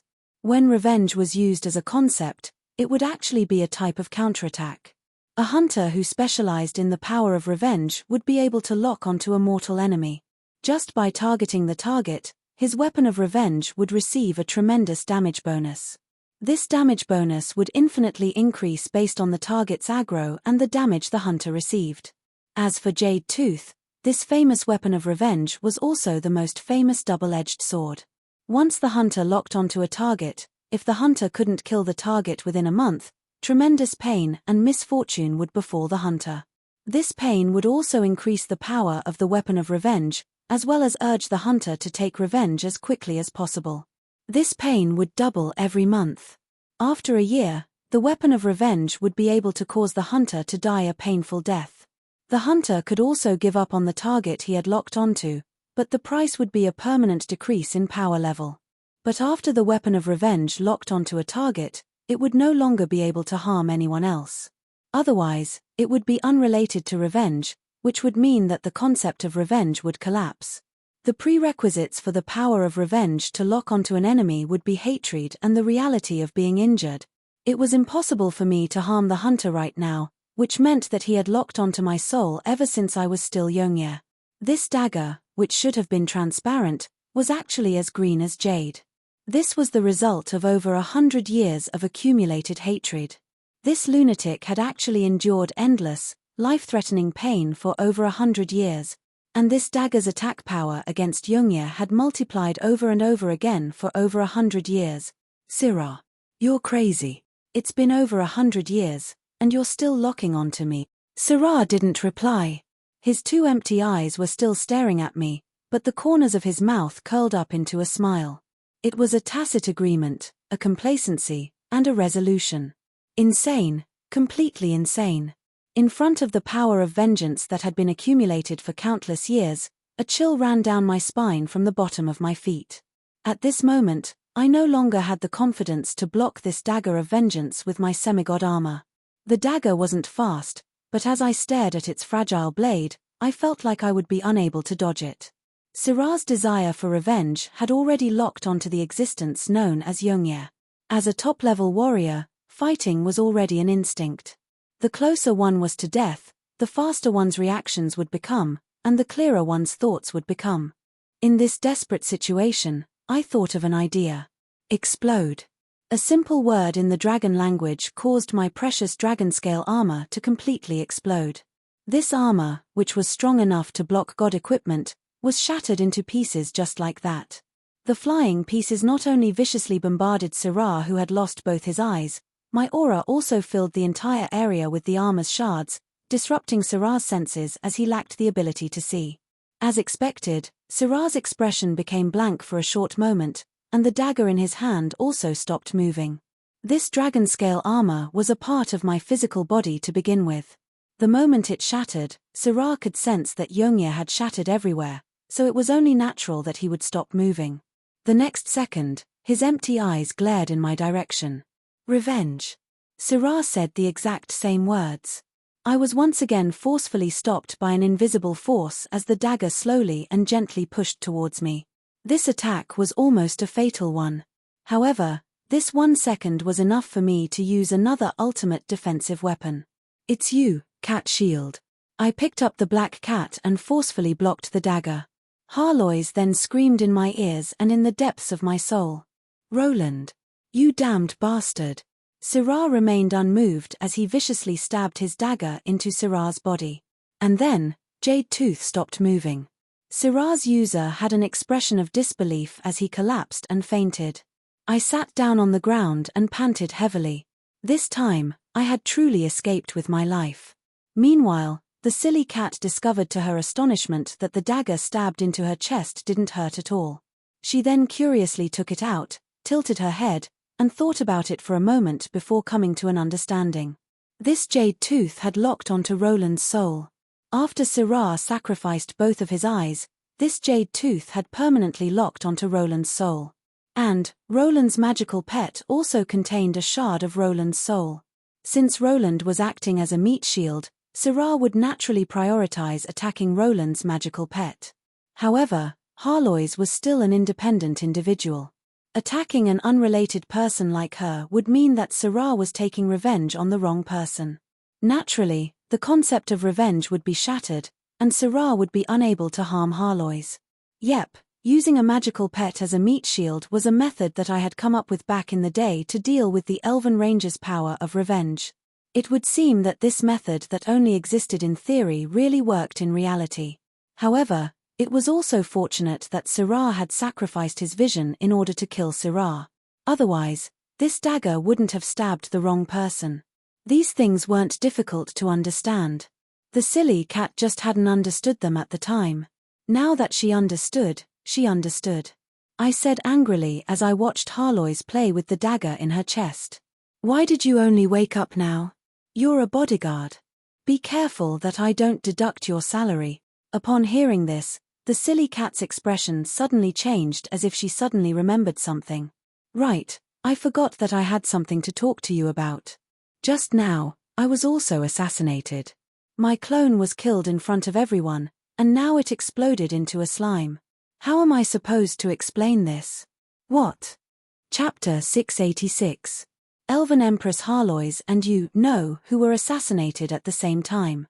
The assassins, Jade Flame Syrah and Akaba's Wing Ven, died on the spot, while Iron Empress Arven escaped with heavy injuries. The Mist Kingdom has put out a warrant for his arrest. A new day hadn't even arrived yet, but a shocking piece of news had already shocked the entire Northlands. Before dawn, after I reported to Renee and the others that I was safe, we began to organize the details of this assassination attempt. For an old fox like me who had walked far too far down the path of the soul, lying to my face would be meaningless. It would only make me suspicious and vigilant. In order to attract my attention and gain my trust, Syrah, who had disguised himself as a messenger, told me nothing but the truth. Not only had Harlois been assassinated, the assassins had been two top-level elven semigods. Accompanied by other superior elves, they had successfully assassinated the new elven Empress Harlois' clone, a semigod elven archer, and a transformed druid who was skilled at binding and magic resistance. Both are natural enemies of all mags. My clone was instantly destroyed and turned into a pile of slime mud. How am I supposed to explain this to them? Harlois was rather frustrated.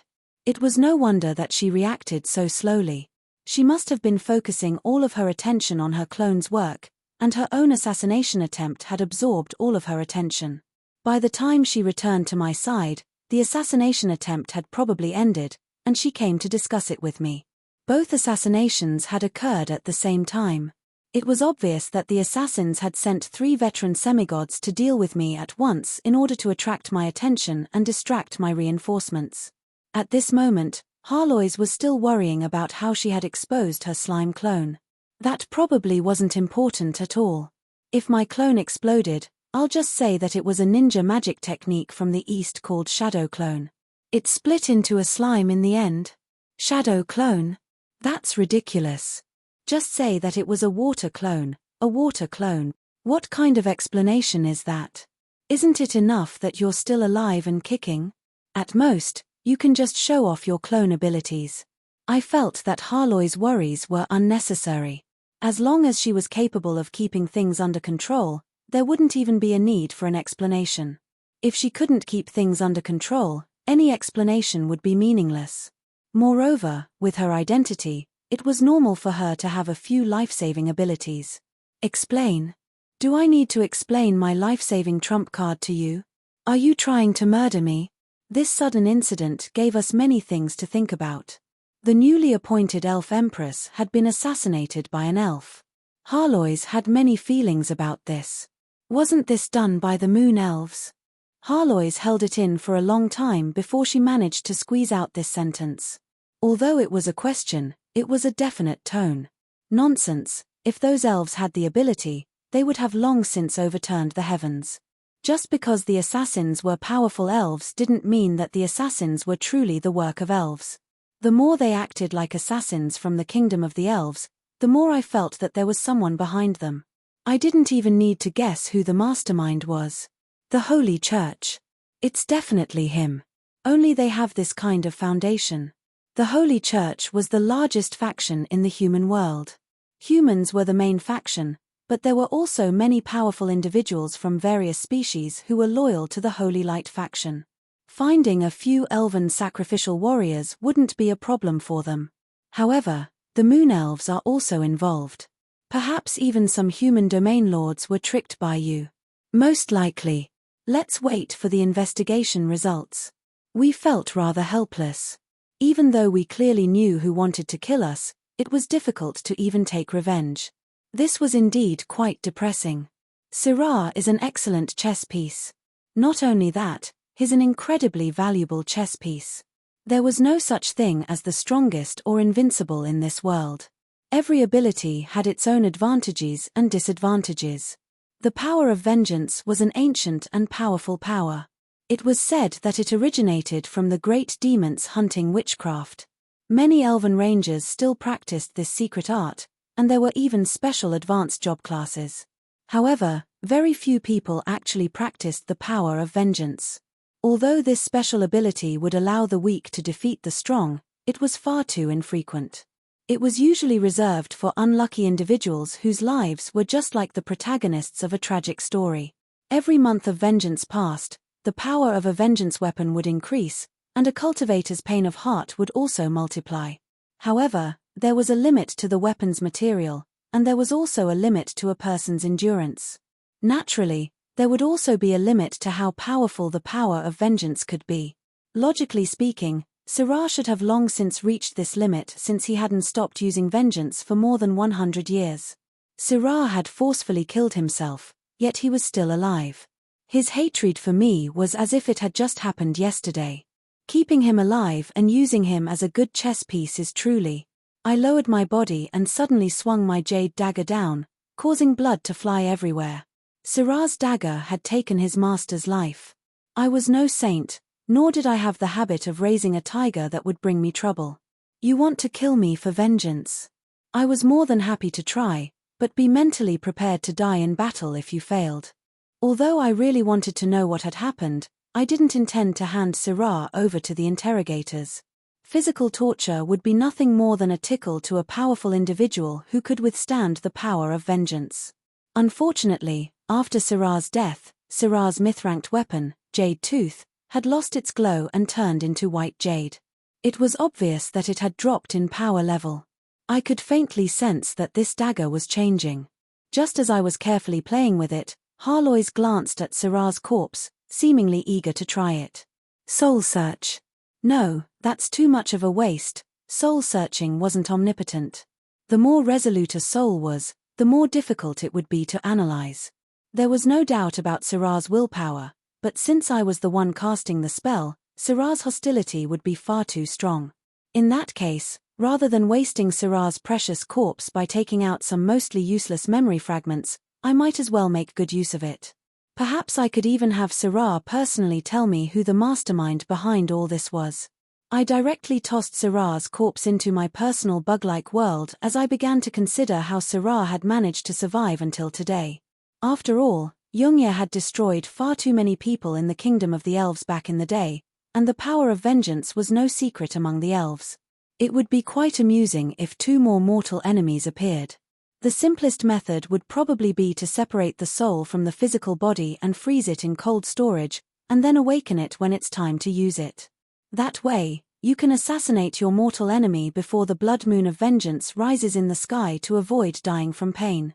Right, you can also use holy light divine arts to forcefully prolong your life. High-density holy light is just as effective as illegal drugs to make people forget pain.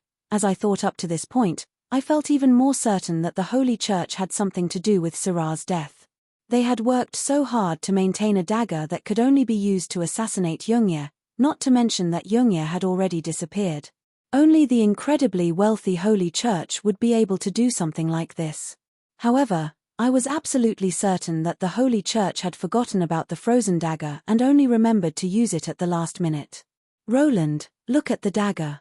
Upon hearing this, I discovered that the jade dagger at my waist had already shrunk by 1/3 of its original size, and I was actually faintly feeling pain where the dagger touched my waist. I pulled out the dagger and carefully inspected its blade. Not only was there a crack on the blade that was stained with its owner's blood, but it was also dyed in an abnormal dark red color. Just looking at this abnormal dark red color made me instinctively feel uneasy, as if there was an assassin watching me from the shadows. 5 fate points. I'll help you appraise the dagger. It's that good.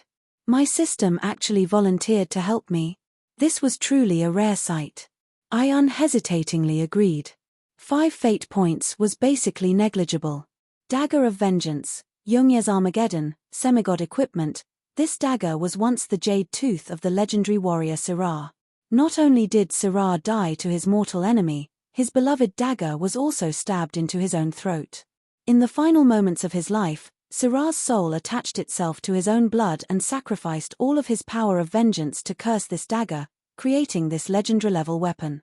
Unique characteristic: enemy of Yunye, the wielder of this dagger will instinctively loathe the undead, and will view all undead emperors as mortal enemies. Any undead that is hit by this dagger will have a certain chance of being instantly annihilated. Due to the curse of the previous wielder, the wielder of this dagger will have nightmares of being destroyed by an undead calamity every night. The wielder will also subconsciously hate the undead emperors named Yunye. And if this dagger hits the physical body of an undead emperor named Yunye, it will instantly destroy the enemy's defenses and destroy the target's soul. P.S. Excellent job. This is a guillotine that you personally created for yourself. You can use it when you want to commit seppuku. You'll definitely die a quick and easy death. I finally understood why my system was being so kind as I looked at this comment that was filled with evil intentions. It was obvious that my system was watching me make a fool of myself. I could only helplessly shake my head.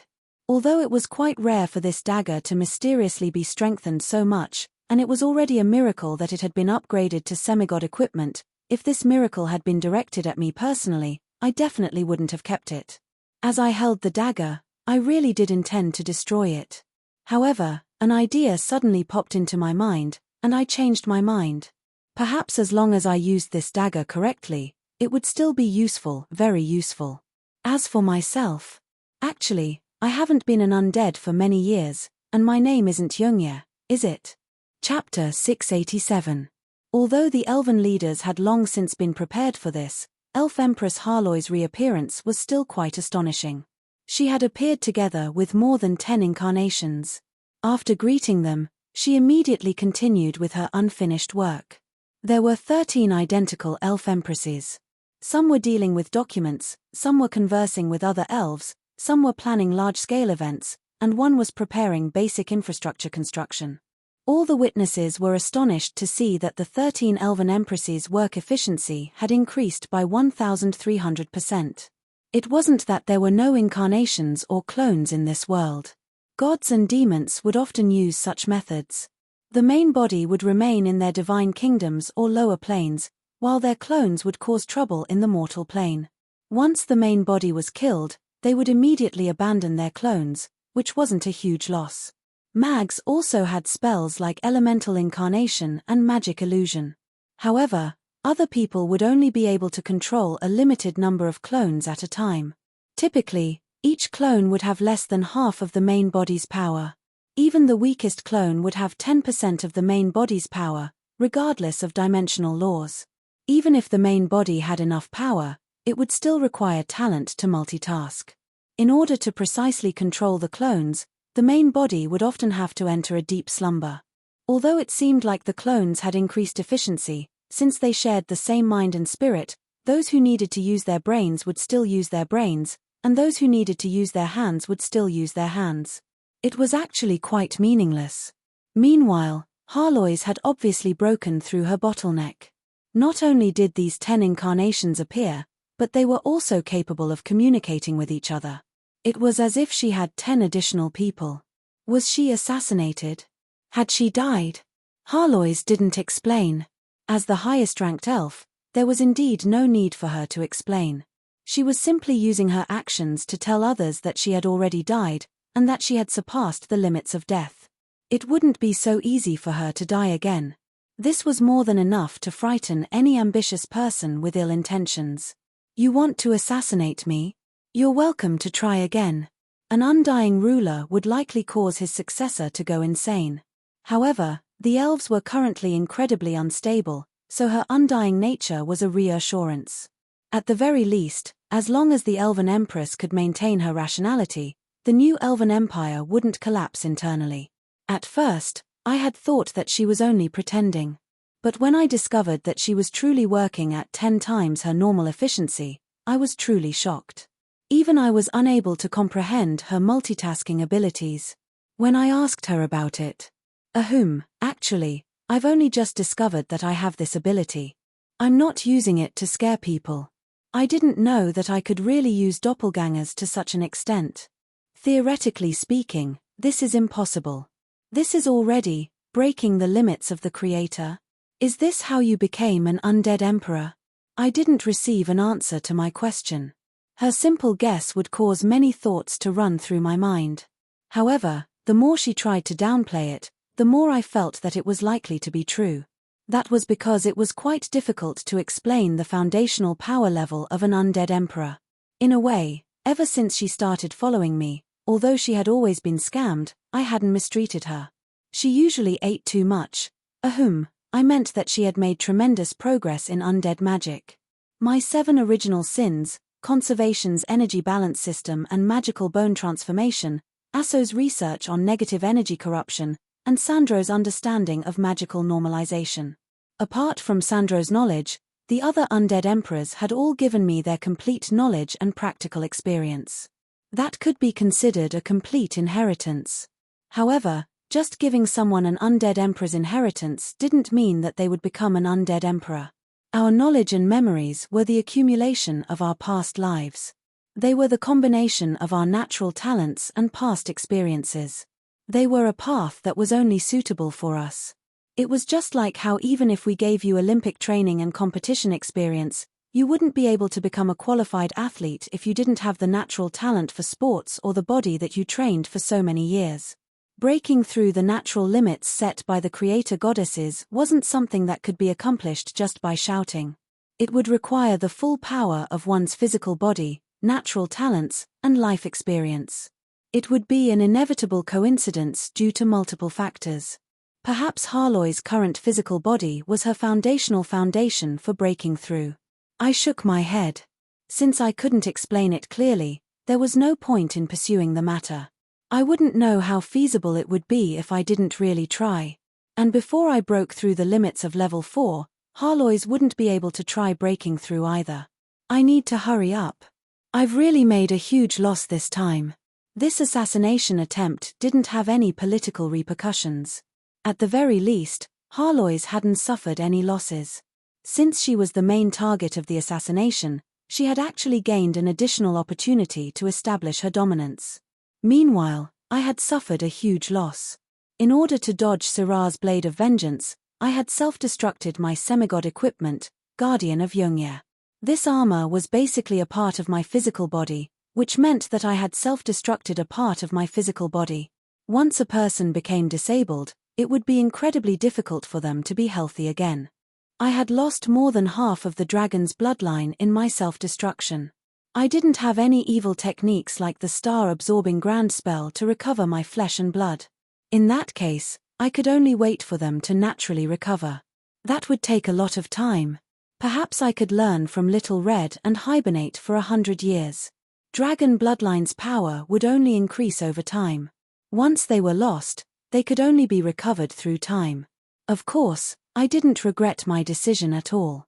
After all, if I had been stabbed by Syrah, I wouldn't have even considered hibernation, but eternal hibernation. I need to break through as quickly as possible. This was no longer some determination. It was a true necessity. Although I didn't have any official position in the Mist Alliance, it was necessary for me to serve as a deterrent and balance between the various species. As long as I was present, nothing unexpected would happen to the Shiluor Empire or the underground faction. If I died, there would be no replacement in the entire Mist Alliance. My enemies had probably already noticed this fact. On my return journey to the elves, I was the first time that my whereabouts had been confirmed due to my mysterious movements. Since I was in a weakened state, assassinations against me had never stopped. I didn't believe that they were all my former enemies, especially since there were many unfamiliar faces among them. In their eyes, my blind assassinations hadn't been completely fruitless. At the very least, my trump cards had been revealed one by one. My personal combat strength, special traits, and natural talent abilities had all been dug up. This was all for the sake of gathering information for future assassinations. This assassination seemed to be an individual's doing, but it was actually a meticulously planned operation based on the accumulation of information. The most obvious example of this was the fact that I had chosen an opponent that I was the least skilled at dealing with. My sturdy defense, which had always allowed me to remain undefeatable, was nothing in front of her dagger of vengeance. Melee combat, which I was skilled at, against a similarly top-level warrior who had ambushed me, the success rate of this assassination was frighteningly high.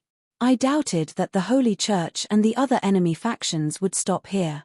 Now that the dimensional restrictions had been lifted, it was possible that I would even meet a true god assassin.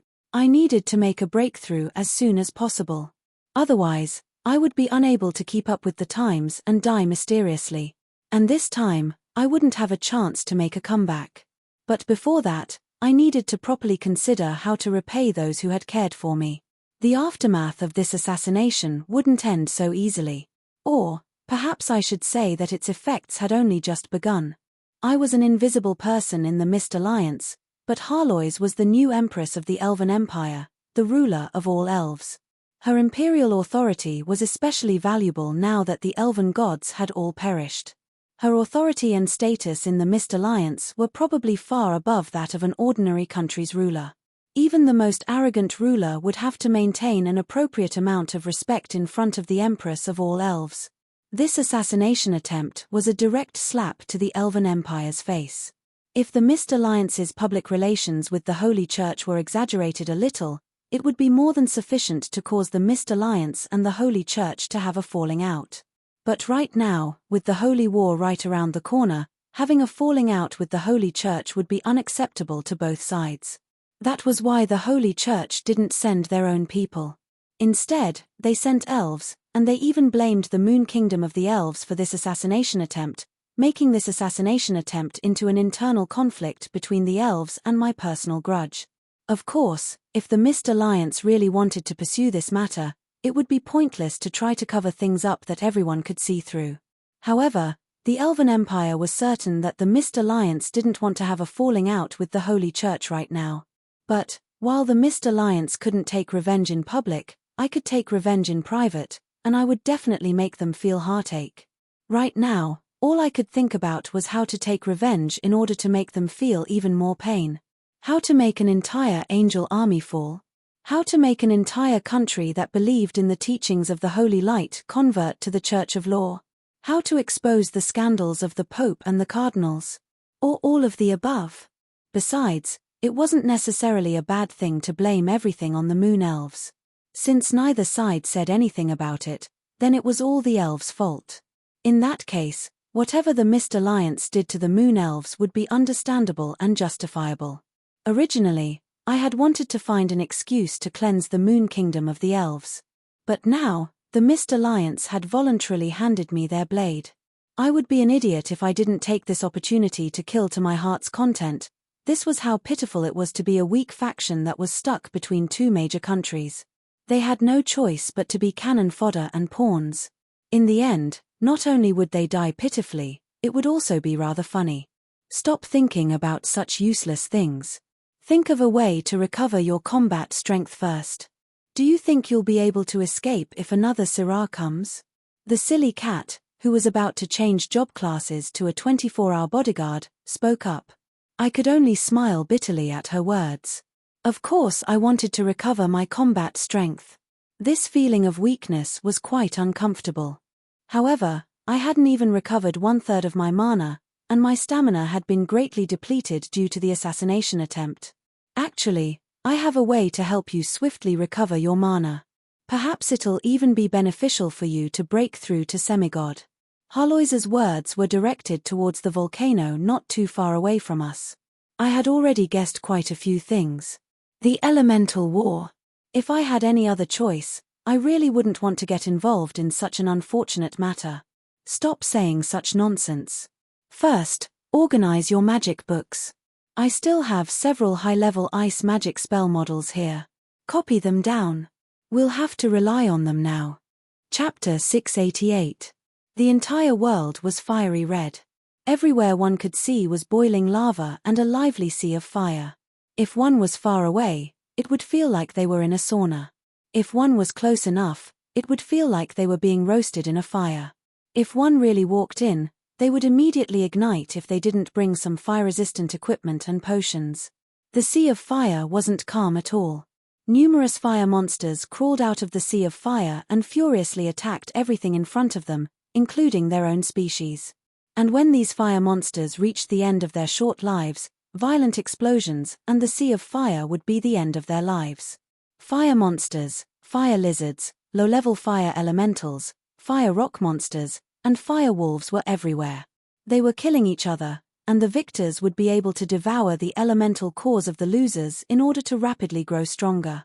If one didn't know what had happened, it would be difficult to imagine that this was the Northlands, which was famous for being cold.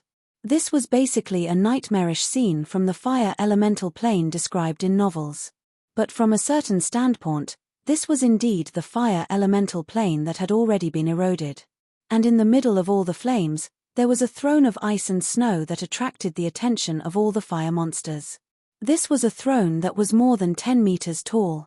There was an atmosphere of ice and snow all around it. Even the sea of fire would be instantly frozen. Any fire monster that approached this throne would instantly be frozen into ice. On the throne, a figure wearing heavy ice armor was currently in deep thought. He seemed to be taking a nap on the ice throne, but his bright eyes flashed with the light of wisdom, which proved that he still existed. Of course, summoning ice in the fire elemental world was something that was hated by others. Countless fire elemental creatures rushed over, but were instantly transformed into ice sculptures the moment they got close. In fact, not a single one of them was able to make the ice-armored person personally attack. There were now numerous ice shards on the ground. These were all the shards of the fire monsters. Although they were still at the outskirts of the volcano, the ice-armored person's ability to kill fire elemental creatures on such a large scale was enough to prove how extraordinary he was.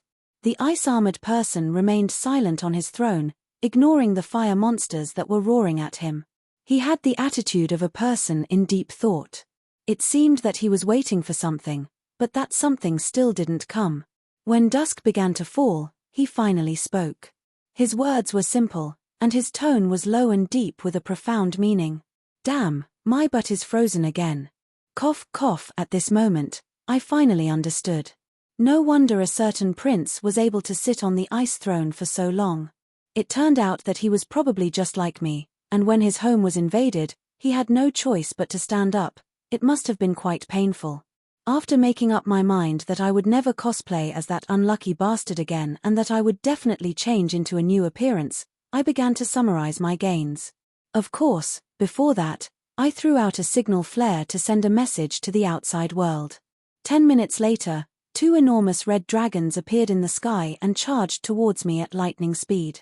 The red dragons were of the fire element to begin with, so they wouldn't be viewed as enemies by the entire mortal plane. They had incredibly high fire resistance, so they were able to ignore the fire elemental's fire attacks against them. They directly dove down at a low altitude, picked up the throne that had retracted its icy aura, and turned around to flee. I had been hunting in the outer regions of the fire elemental plane to begin with, so we soon returned to the normal world. The moment that I breathed in the frigid air again, I received my harvest. A tremendous amount of ice magic poured into my body, causing my entire body to be frozen to the point that I almost froze to death. Only after several dozen minutes did I slowly recover. It would seem that I'll have to hunt less next time. I never expected that the Great Snow Mountain magical realm would be so generous and give me so much. Right now, the Great Snow Mountain magical realm was the one that gave me ice magic in return. As for the reason, I would probably have to start with the elemental wars and the will of the mortal plane. Dimensions had their own will. Although this seemed ridiculous, it was actually a fact that all mags accepted. Dimensions were the combination of a series of natural laws. Although they were simple and mechanical, they would indeed act according to the natural laws. The only exception would probably be the will of the Chaos Abyss.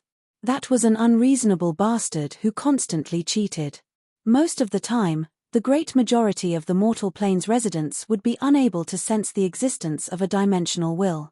Nor would they be able to touch upon the natural laws set down by the dimensional will.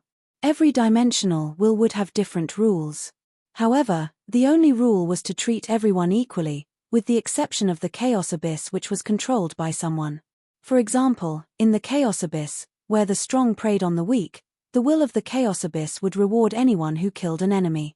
Demonifying the Chaos Abyss's rapid growth would be the best bait. Perhaps some people would say that devouring was the true source of growth. However, setting down the natural laws of devouring would be the will of the mortal plane. In the mortal plane, anyone who made a contribution that was beneficial to the mortal plane would also receive the dimensional will's support. For example, when I successfully upgraded law into the power of law, the entire dimensional will, the source of order, gave me support and rewards. Not only did the power of law become a part of the power of order, it even gave Wu Mianzhi the god of law's divine concept and divine concept. This was a tremendous reward that would allow Wu Mianzhi to ascend to become a god at any time. The mortal plane's rewards wouldn't usually be any specific items. It would usually be some sort of special privilege or invisible treatment. If you discovered it, you would be able to use it. However, most of the time, you wouldn't even know what you were being rewarded with. Of course, the most common type of reward would be all sorts of mysterious good luck, the will of the heavens. The most obvious punishment for invaders and harms would be mysterious misfortune, another reason why demon lords were always defeated. I seem to have finally discovered the source of my luck. The elemental planes also had their own natural laws. For example, the elemental devouring law that I previously mentioned. Elemental creatures would attack and devour each other in the elemental planes. Through evolution, elemental lords would become elemental lords. Elemental lords would then fight amongst themselves to become elemental gods. It could be said that the natural laws of the elemental planes were simple and direct. The reward would be the power of the elemental plane. This was rather similar to the Chaos Abyss, but there wouldn't be many side effects. As for who was the one who copied who, I had no idea. Considering how ancient the elemental planes were, the will of the Chaos Abyss was probably the one who copied this idea. And when there was a war between the elemental planes, what would motivate the elemental creatures to fight so valiantly would naturally be sufficiently attractive benefits. And for the elemental creatures, only pure and powerful elemental power would be the most practical reward. Doesn't this sound familiar? Two large companies fighting each other for market share, fighting openly and secretly, and finally giving a large share of the profits to the successful salespeople, encouraging them to continue working hard for market share. This is another explanation of the truth of the elemental war. Long ago, mags discovered that the natural laws of the elemental planes were rather crude. In an elemental war, using an enemy's elemental power to kill an enemy, the rule was that everyone was treated equally, would also result in rewards. For example, right now, the ice elemental plane and fire elemental plane were at war.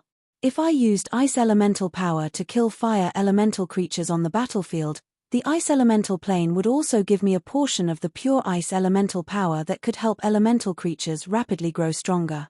As an ice mage, I was capable of transforming this pure ice elemental power into actual ice mana. This was also why the mage country had residences in all the major elemental planes. In the elemental planes, elemental mags could use various methods to rapidly grow stronger. However, there would be very few extra rewards for killing other elemental mags. It would still be more rewarding during the elemental war. For the same reason, a company's salespeople wouldn't encourage or support a company fighting for market share, but they would give a large share of the profits if they fought other companies. For elemental mags, the elemental war would be incredibly dangerous. After all, we weren't elemental creatures. Just having powerful elemental power wouldn't mean much. Magic cultivation was the accumulation of knowledge and experience. If magic power surpassed magic control, it would be the equivalent of self-destructing elemental bombs.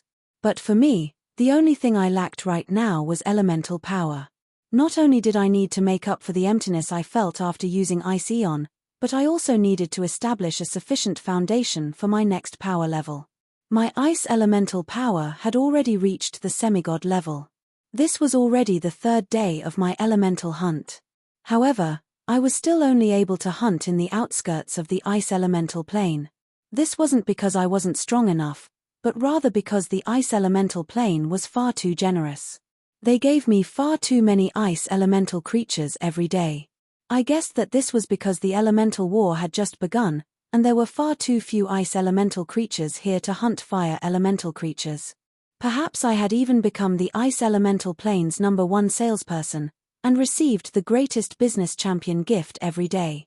Calculating the time, the ice elemental creatures of the Great Snow Mountain magical realm would arrive soon. By that time, the ice elemental creatures would receive a normal share of the profits. I could also consider hunting high-level fire elemental creatures.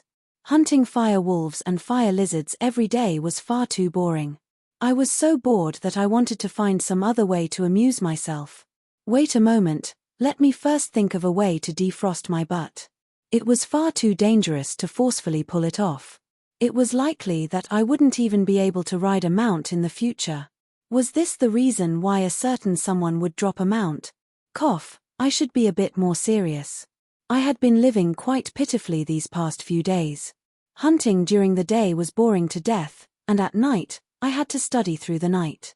The person who taught me was even my ice magic teacher from back in the day. Roland, today, let's first read to chapter 153 of the compound effect of water and ice. Let's properly talk about the water-ice effect. First of all, you need to forget what I taught you back in the day, because back then, I was always making things difficult for you. I felt more and more speechless. What kind of teacher was this? He was actually making things difficult for his students. As expected, I knew that something was wrong.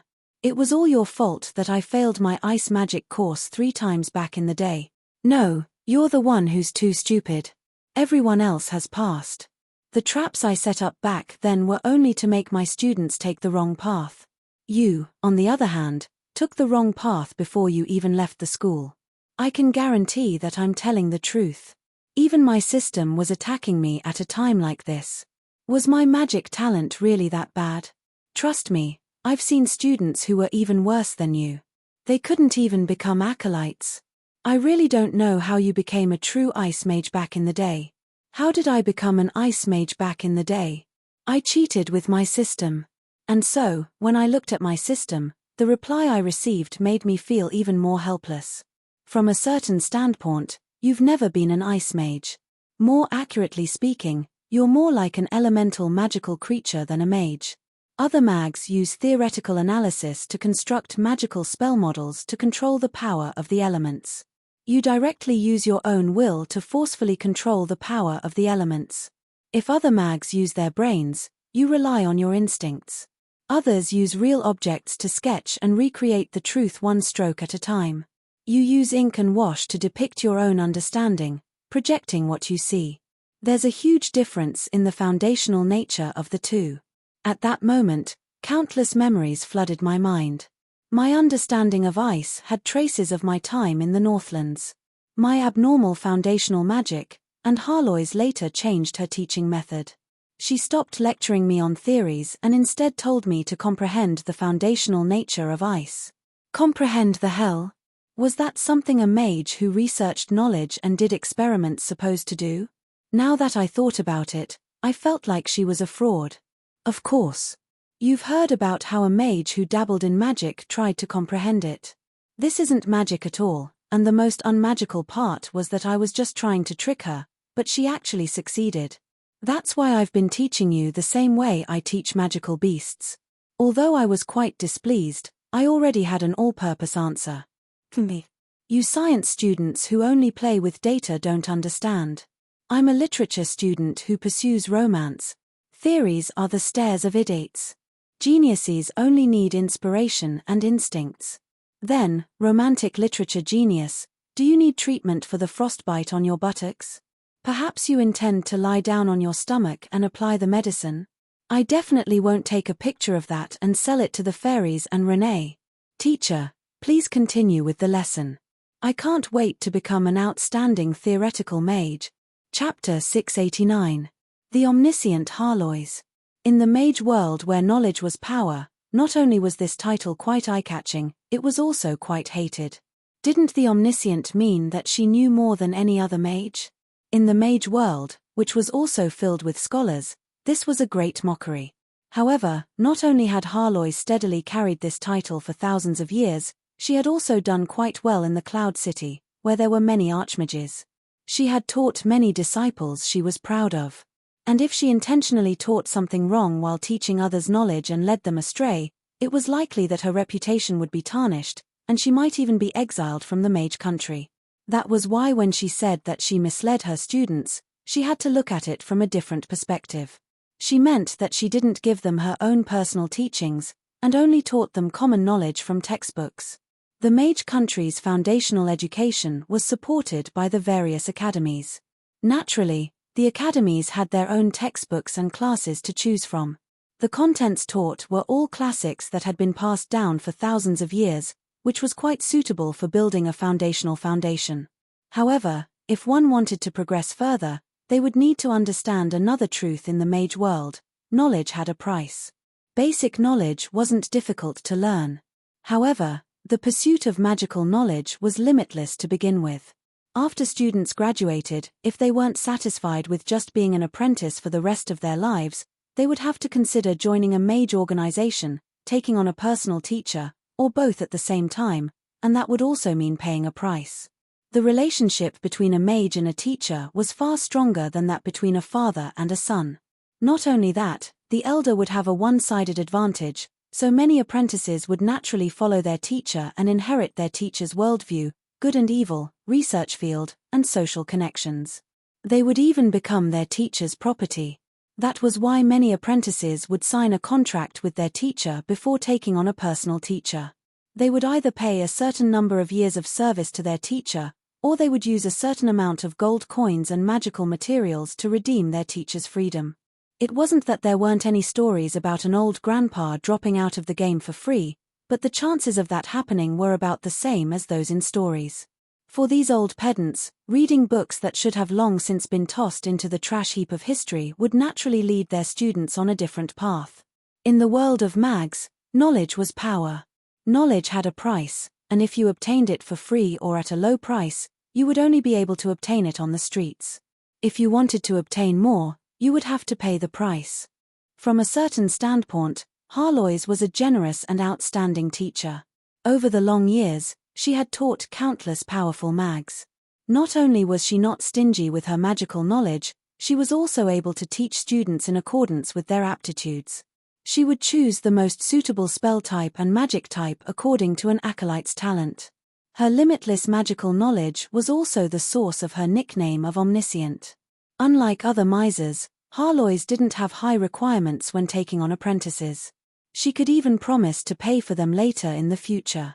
After all, there was a magical contract, so she didn't need to worry about the apprentices going back on their word. She also asked for far less than other archmages. From a certain standpoint, Harlois was the most irresponsible teacher of all. She was different from other mags who would constantly test their apprentices and only take 1 or 2 apprentices in their lifetime. She was also different from those evil mags who would have their apprentices fight each other to determine the best apprentice. Harloise didn't care about her apprentices' growth at all. She didn't care much about their apprentices' growth. Whether or not they became talented didn't really matter to her. Although she gave them magical knowledge that was worth tens of thousands of dollars, she never expected anything in return from the very start. My apprentices shall take revenge on the superior elves and the elven gods as long as they have the chance. From a certain standpoint, the human mag's enmity towards the elves really did have something to do with Harloise. After all, after the apprentices who received her help became archmages, it was quite easy for them to use their power and authority to cause trouble for the elves. No matter how simple the contract was, it still had to be fulfilled. The Gold Princess had used her own methods to take revenge on the elves for tens of thousands of years. Now, she had even become the Elven Empress. It really made one sigh at how cruel fate was. Harloise's teacher-apprentice relationship was obviously based on exchanging benefits. She also had a way of making use of each other, which made her apprentices feel like they didn't love or get close to Harloise. This was despite the fact that Harloise had taught the most apprentices, and that she had even chosen evil and dark seeds for the sake of taking revenge. Actually, whenever I thought about this, I would always feel that Harloise was far too narrow-minded. If she had truly spent so much time and effort teaching her apprentices instead of simply using a contract to set up benefits for both parties, with her teaching ability, lifespan, and accumulation of knowledge, if she had a normal teacher-apprentice relationship in the mage world, she would have probably become the most famous mage in the entire mage world. Currently, most of the truth archmages in the mage country were from mage organizations. And the most stable relationship within a mage organization was the teacher-apprentice relationship and inheritance. From a certain standpoint, the entire mage country was basically an academic organization, or academy. The mags would naturally be the headmaster and the professors. Just thinking about Harloise, who had students everywhere, was quite scary. If that really happened, it would be a simple matter for her to take revenge on the elves and the elven gods. Mags would never fear the elven gods. TSK, it's all thanks to the silly cat's long hair and short knowledge. Just thinking about Harloise, the ruler of the mage country, is so scary. All-knowing was an incredibly coveted title for mags. Others probably thought that Harloise was teaching her apprentices based on her many years of accumulated knowledge. However, only those who were truly familiar with her would know that Harloise was involved in far too many and varied fields, far beyond the comprehension of ordinary mags. Undead, fire, ice, lightning, illusion, alchemy, energy, and so on. I had never seen anything that Harloise wasn't proficient in. Her accumulation of knowledge was incomprehensible, as any type of magic would require an entire lifetime of research and accumulation. Rather than being proficient in everything, it would be far more efficient to focus on something and reach the peak. In the world of mags, being an all-element mage was nothing more than a joke. After all, a person's time and energy were limited. And when a certain type of magic or academic research reached a deep level, it would naturally take up all of one's thoughts and time. One's knowledge system would be remolded, and one's way of thinking would become fixed. Research would become one's life. Even if one had extra energy, it would be difficult to divert it to do anything else. More than 70% of mags were single-element mags. Having one major and one minor element was already the limit. There were less than 100 unique archmages with 3 elements in the entire mage country, and I only knew of one who had 4 elements. My situation was quite unique as well. Yet, Harloise was able to reach the peak in every single element, which was even more incomprehensible. Where does she have the time and energy to go gather magical knowledge and historical inheritances? Not only that, magic isn't something that can be learned just by reading books. You also need to practice, magical experiments, and actual combat. Theoretical mags who don't have actual combat experience are nothing more than trash. How did she accumulate all this practical combat experience? But today, Harloise showed me her greatest secret, the source of her power. This is my soul world, the Temple of the All-Knowing. Chapter 690. As far as the eye could see, it was a boundless ocean of books. Rows of various bookshelves were arranged between endless spiraling towers. Magical puppets and puppets were patrolling here and there. Everything was in perfect order. This was the largest library I had ever seen. However, the books here were obviously different from each other. The large bookshelves were even too large for giants to use.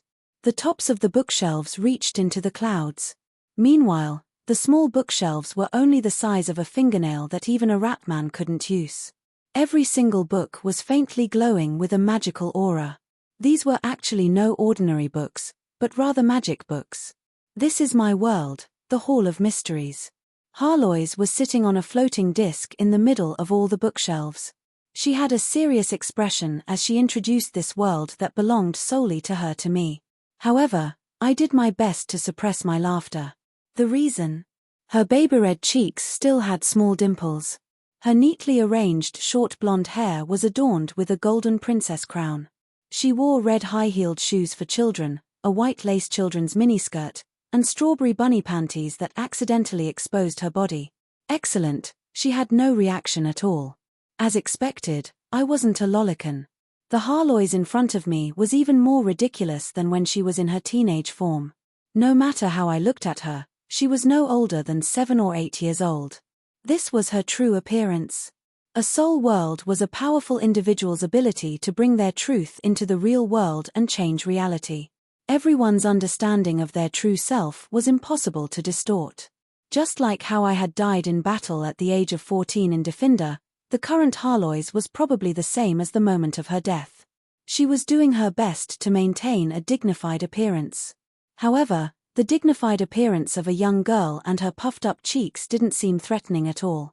In fact, she was quite cute. Cough, cough, the silly cat was grinding her teeth again. Let's get down to business. Not only are there all the magical books and records that I've collected over the years here, there's also all the magical information from the Elven Empire. In my final moments, I actually didn't think about revenge. Instead, I wanted to pass on our culture and magic. I became slightly more serious. If a deceased person talked about their final wishes and the date of their death, it was still appropriate to maintain a certain amount of respect. If this place contained the magical knowledge accumulated over 10,000 years and the Elven Empire's inheritance, then Harloise's knowledge seemed to make sense. However, after thinking about it for a while, I shook my head. I don't think that's all. This doesn't conform to the basic laws of magic. A soul world was also a part of the elemental power system. A soul world was the deepest desire and obsession of the wielder. I had never doubted that Harloise possessed a soul world, because her obsession and accumulation were the strongest of all the undead lords I had ever seen. Her desire for power was also the catalyst for her soul world. In the past, there had been no news of her soul world. Originally, that was because she had killed everyone who knew about her soul world. But now, it seemed that it was probably because her soul world was a rare type of purely supportive soul world, which was why her enemies couldn't see it. However, I still felt that something was wrong. That was because a soul world was also a part of elemental power. The basic laws of the elements would have to be obeyed. For example, a fire element powerful individual's soul world would be a sea of fire or lava that would allow them to use their power. Their soul world itself would also be filled with fire element power. Meanwhile, an undead element soul world would typically be something that reversed life and death. Either the living would die, or the dead would come back to life. That Senator Shaluor and I were both the latter type. Harloise's soul world was far too peaceful and comfortable. This wasn't her style at all. It also didn't match the usual extreme and evil nature of undead soul worlds. I would have been able to understand if the keeper of this knowledge had been a scholar or a hermit, but Harloise obviously wasn't like that. Considering how she viewed vengeance and power as the most important thing in her soul world would probably directly give her power to increase her combat strength. Let's open it. I didn't hide my confusion at all. After a moment of hesitation, Harloise casually pointed at me, and a thick cyan magic book landed in my hand. The moment I touched the book, my expression changed.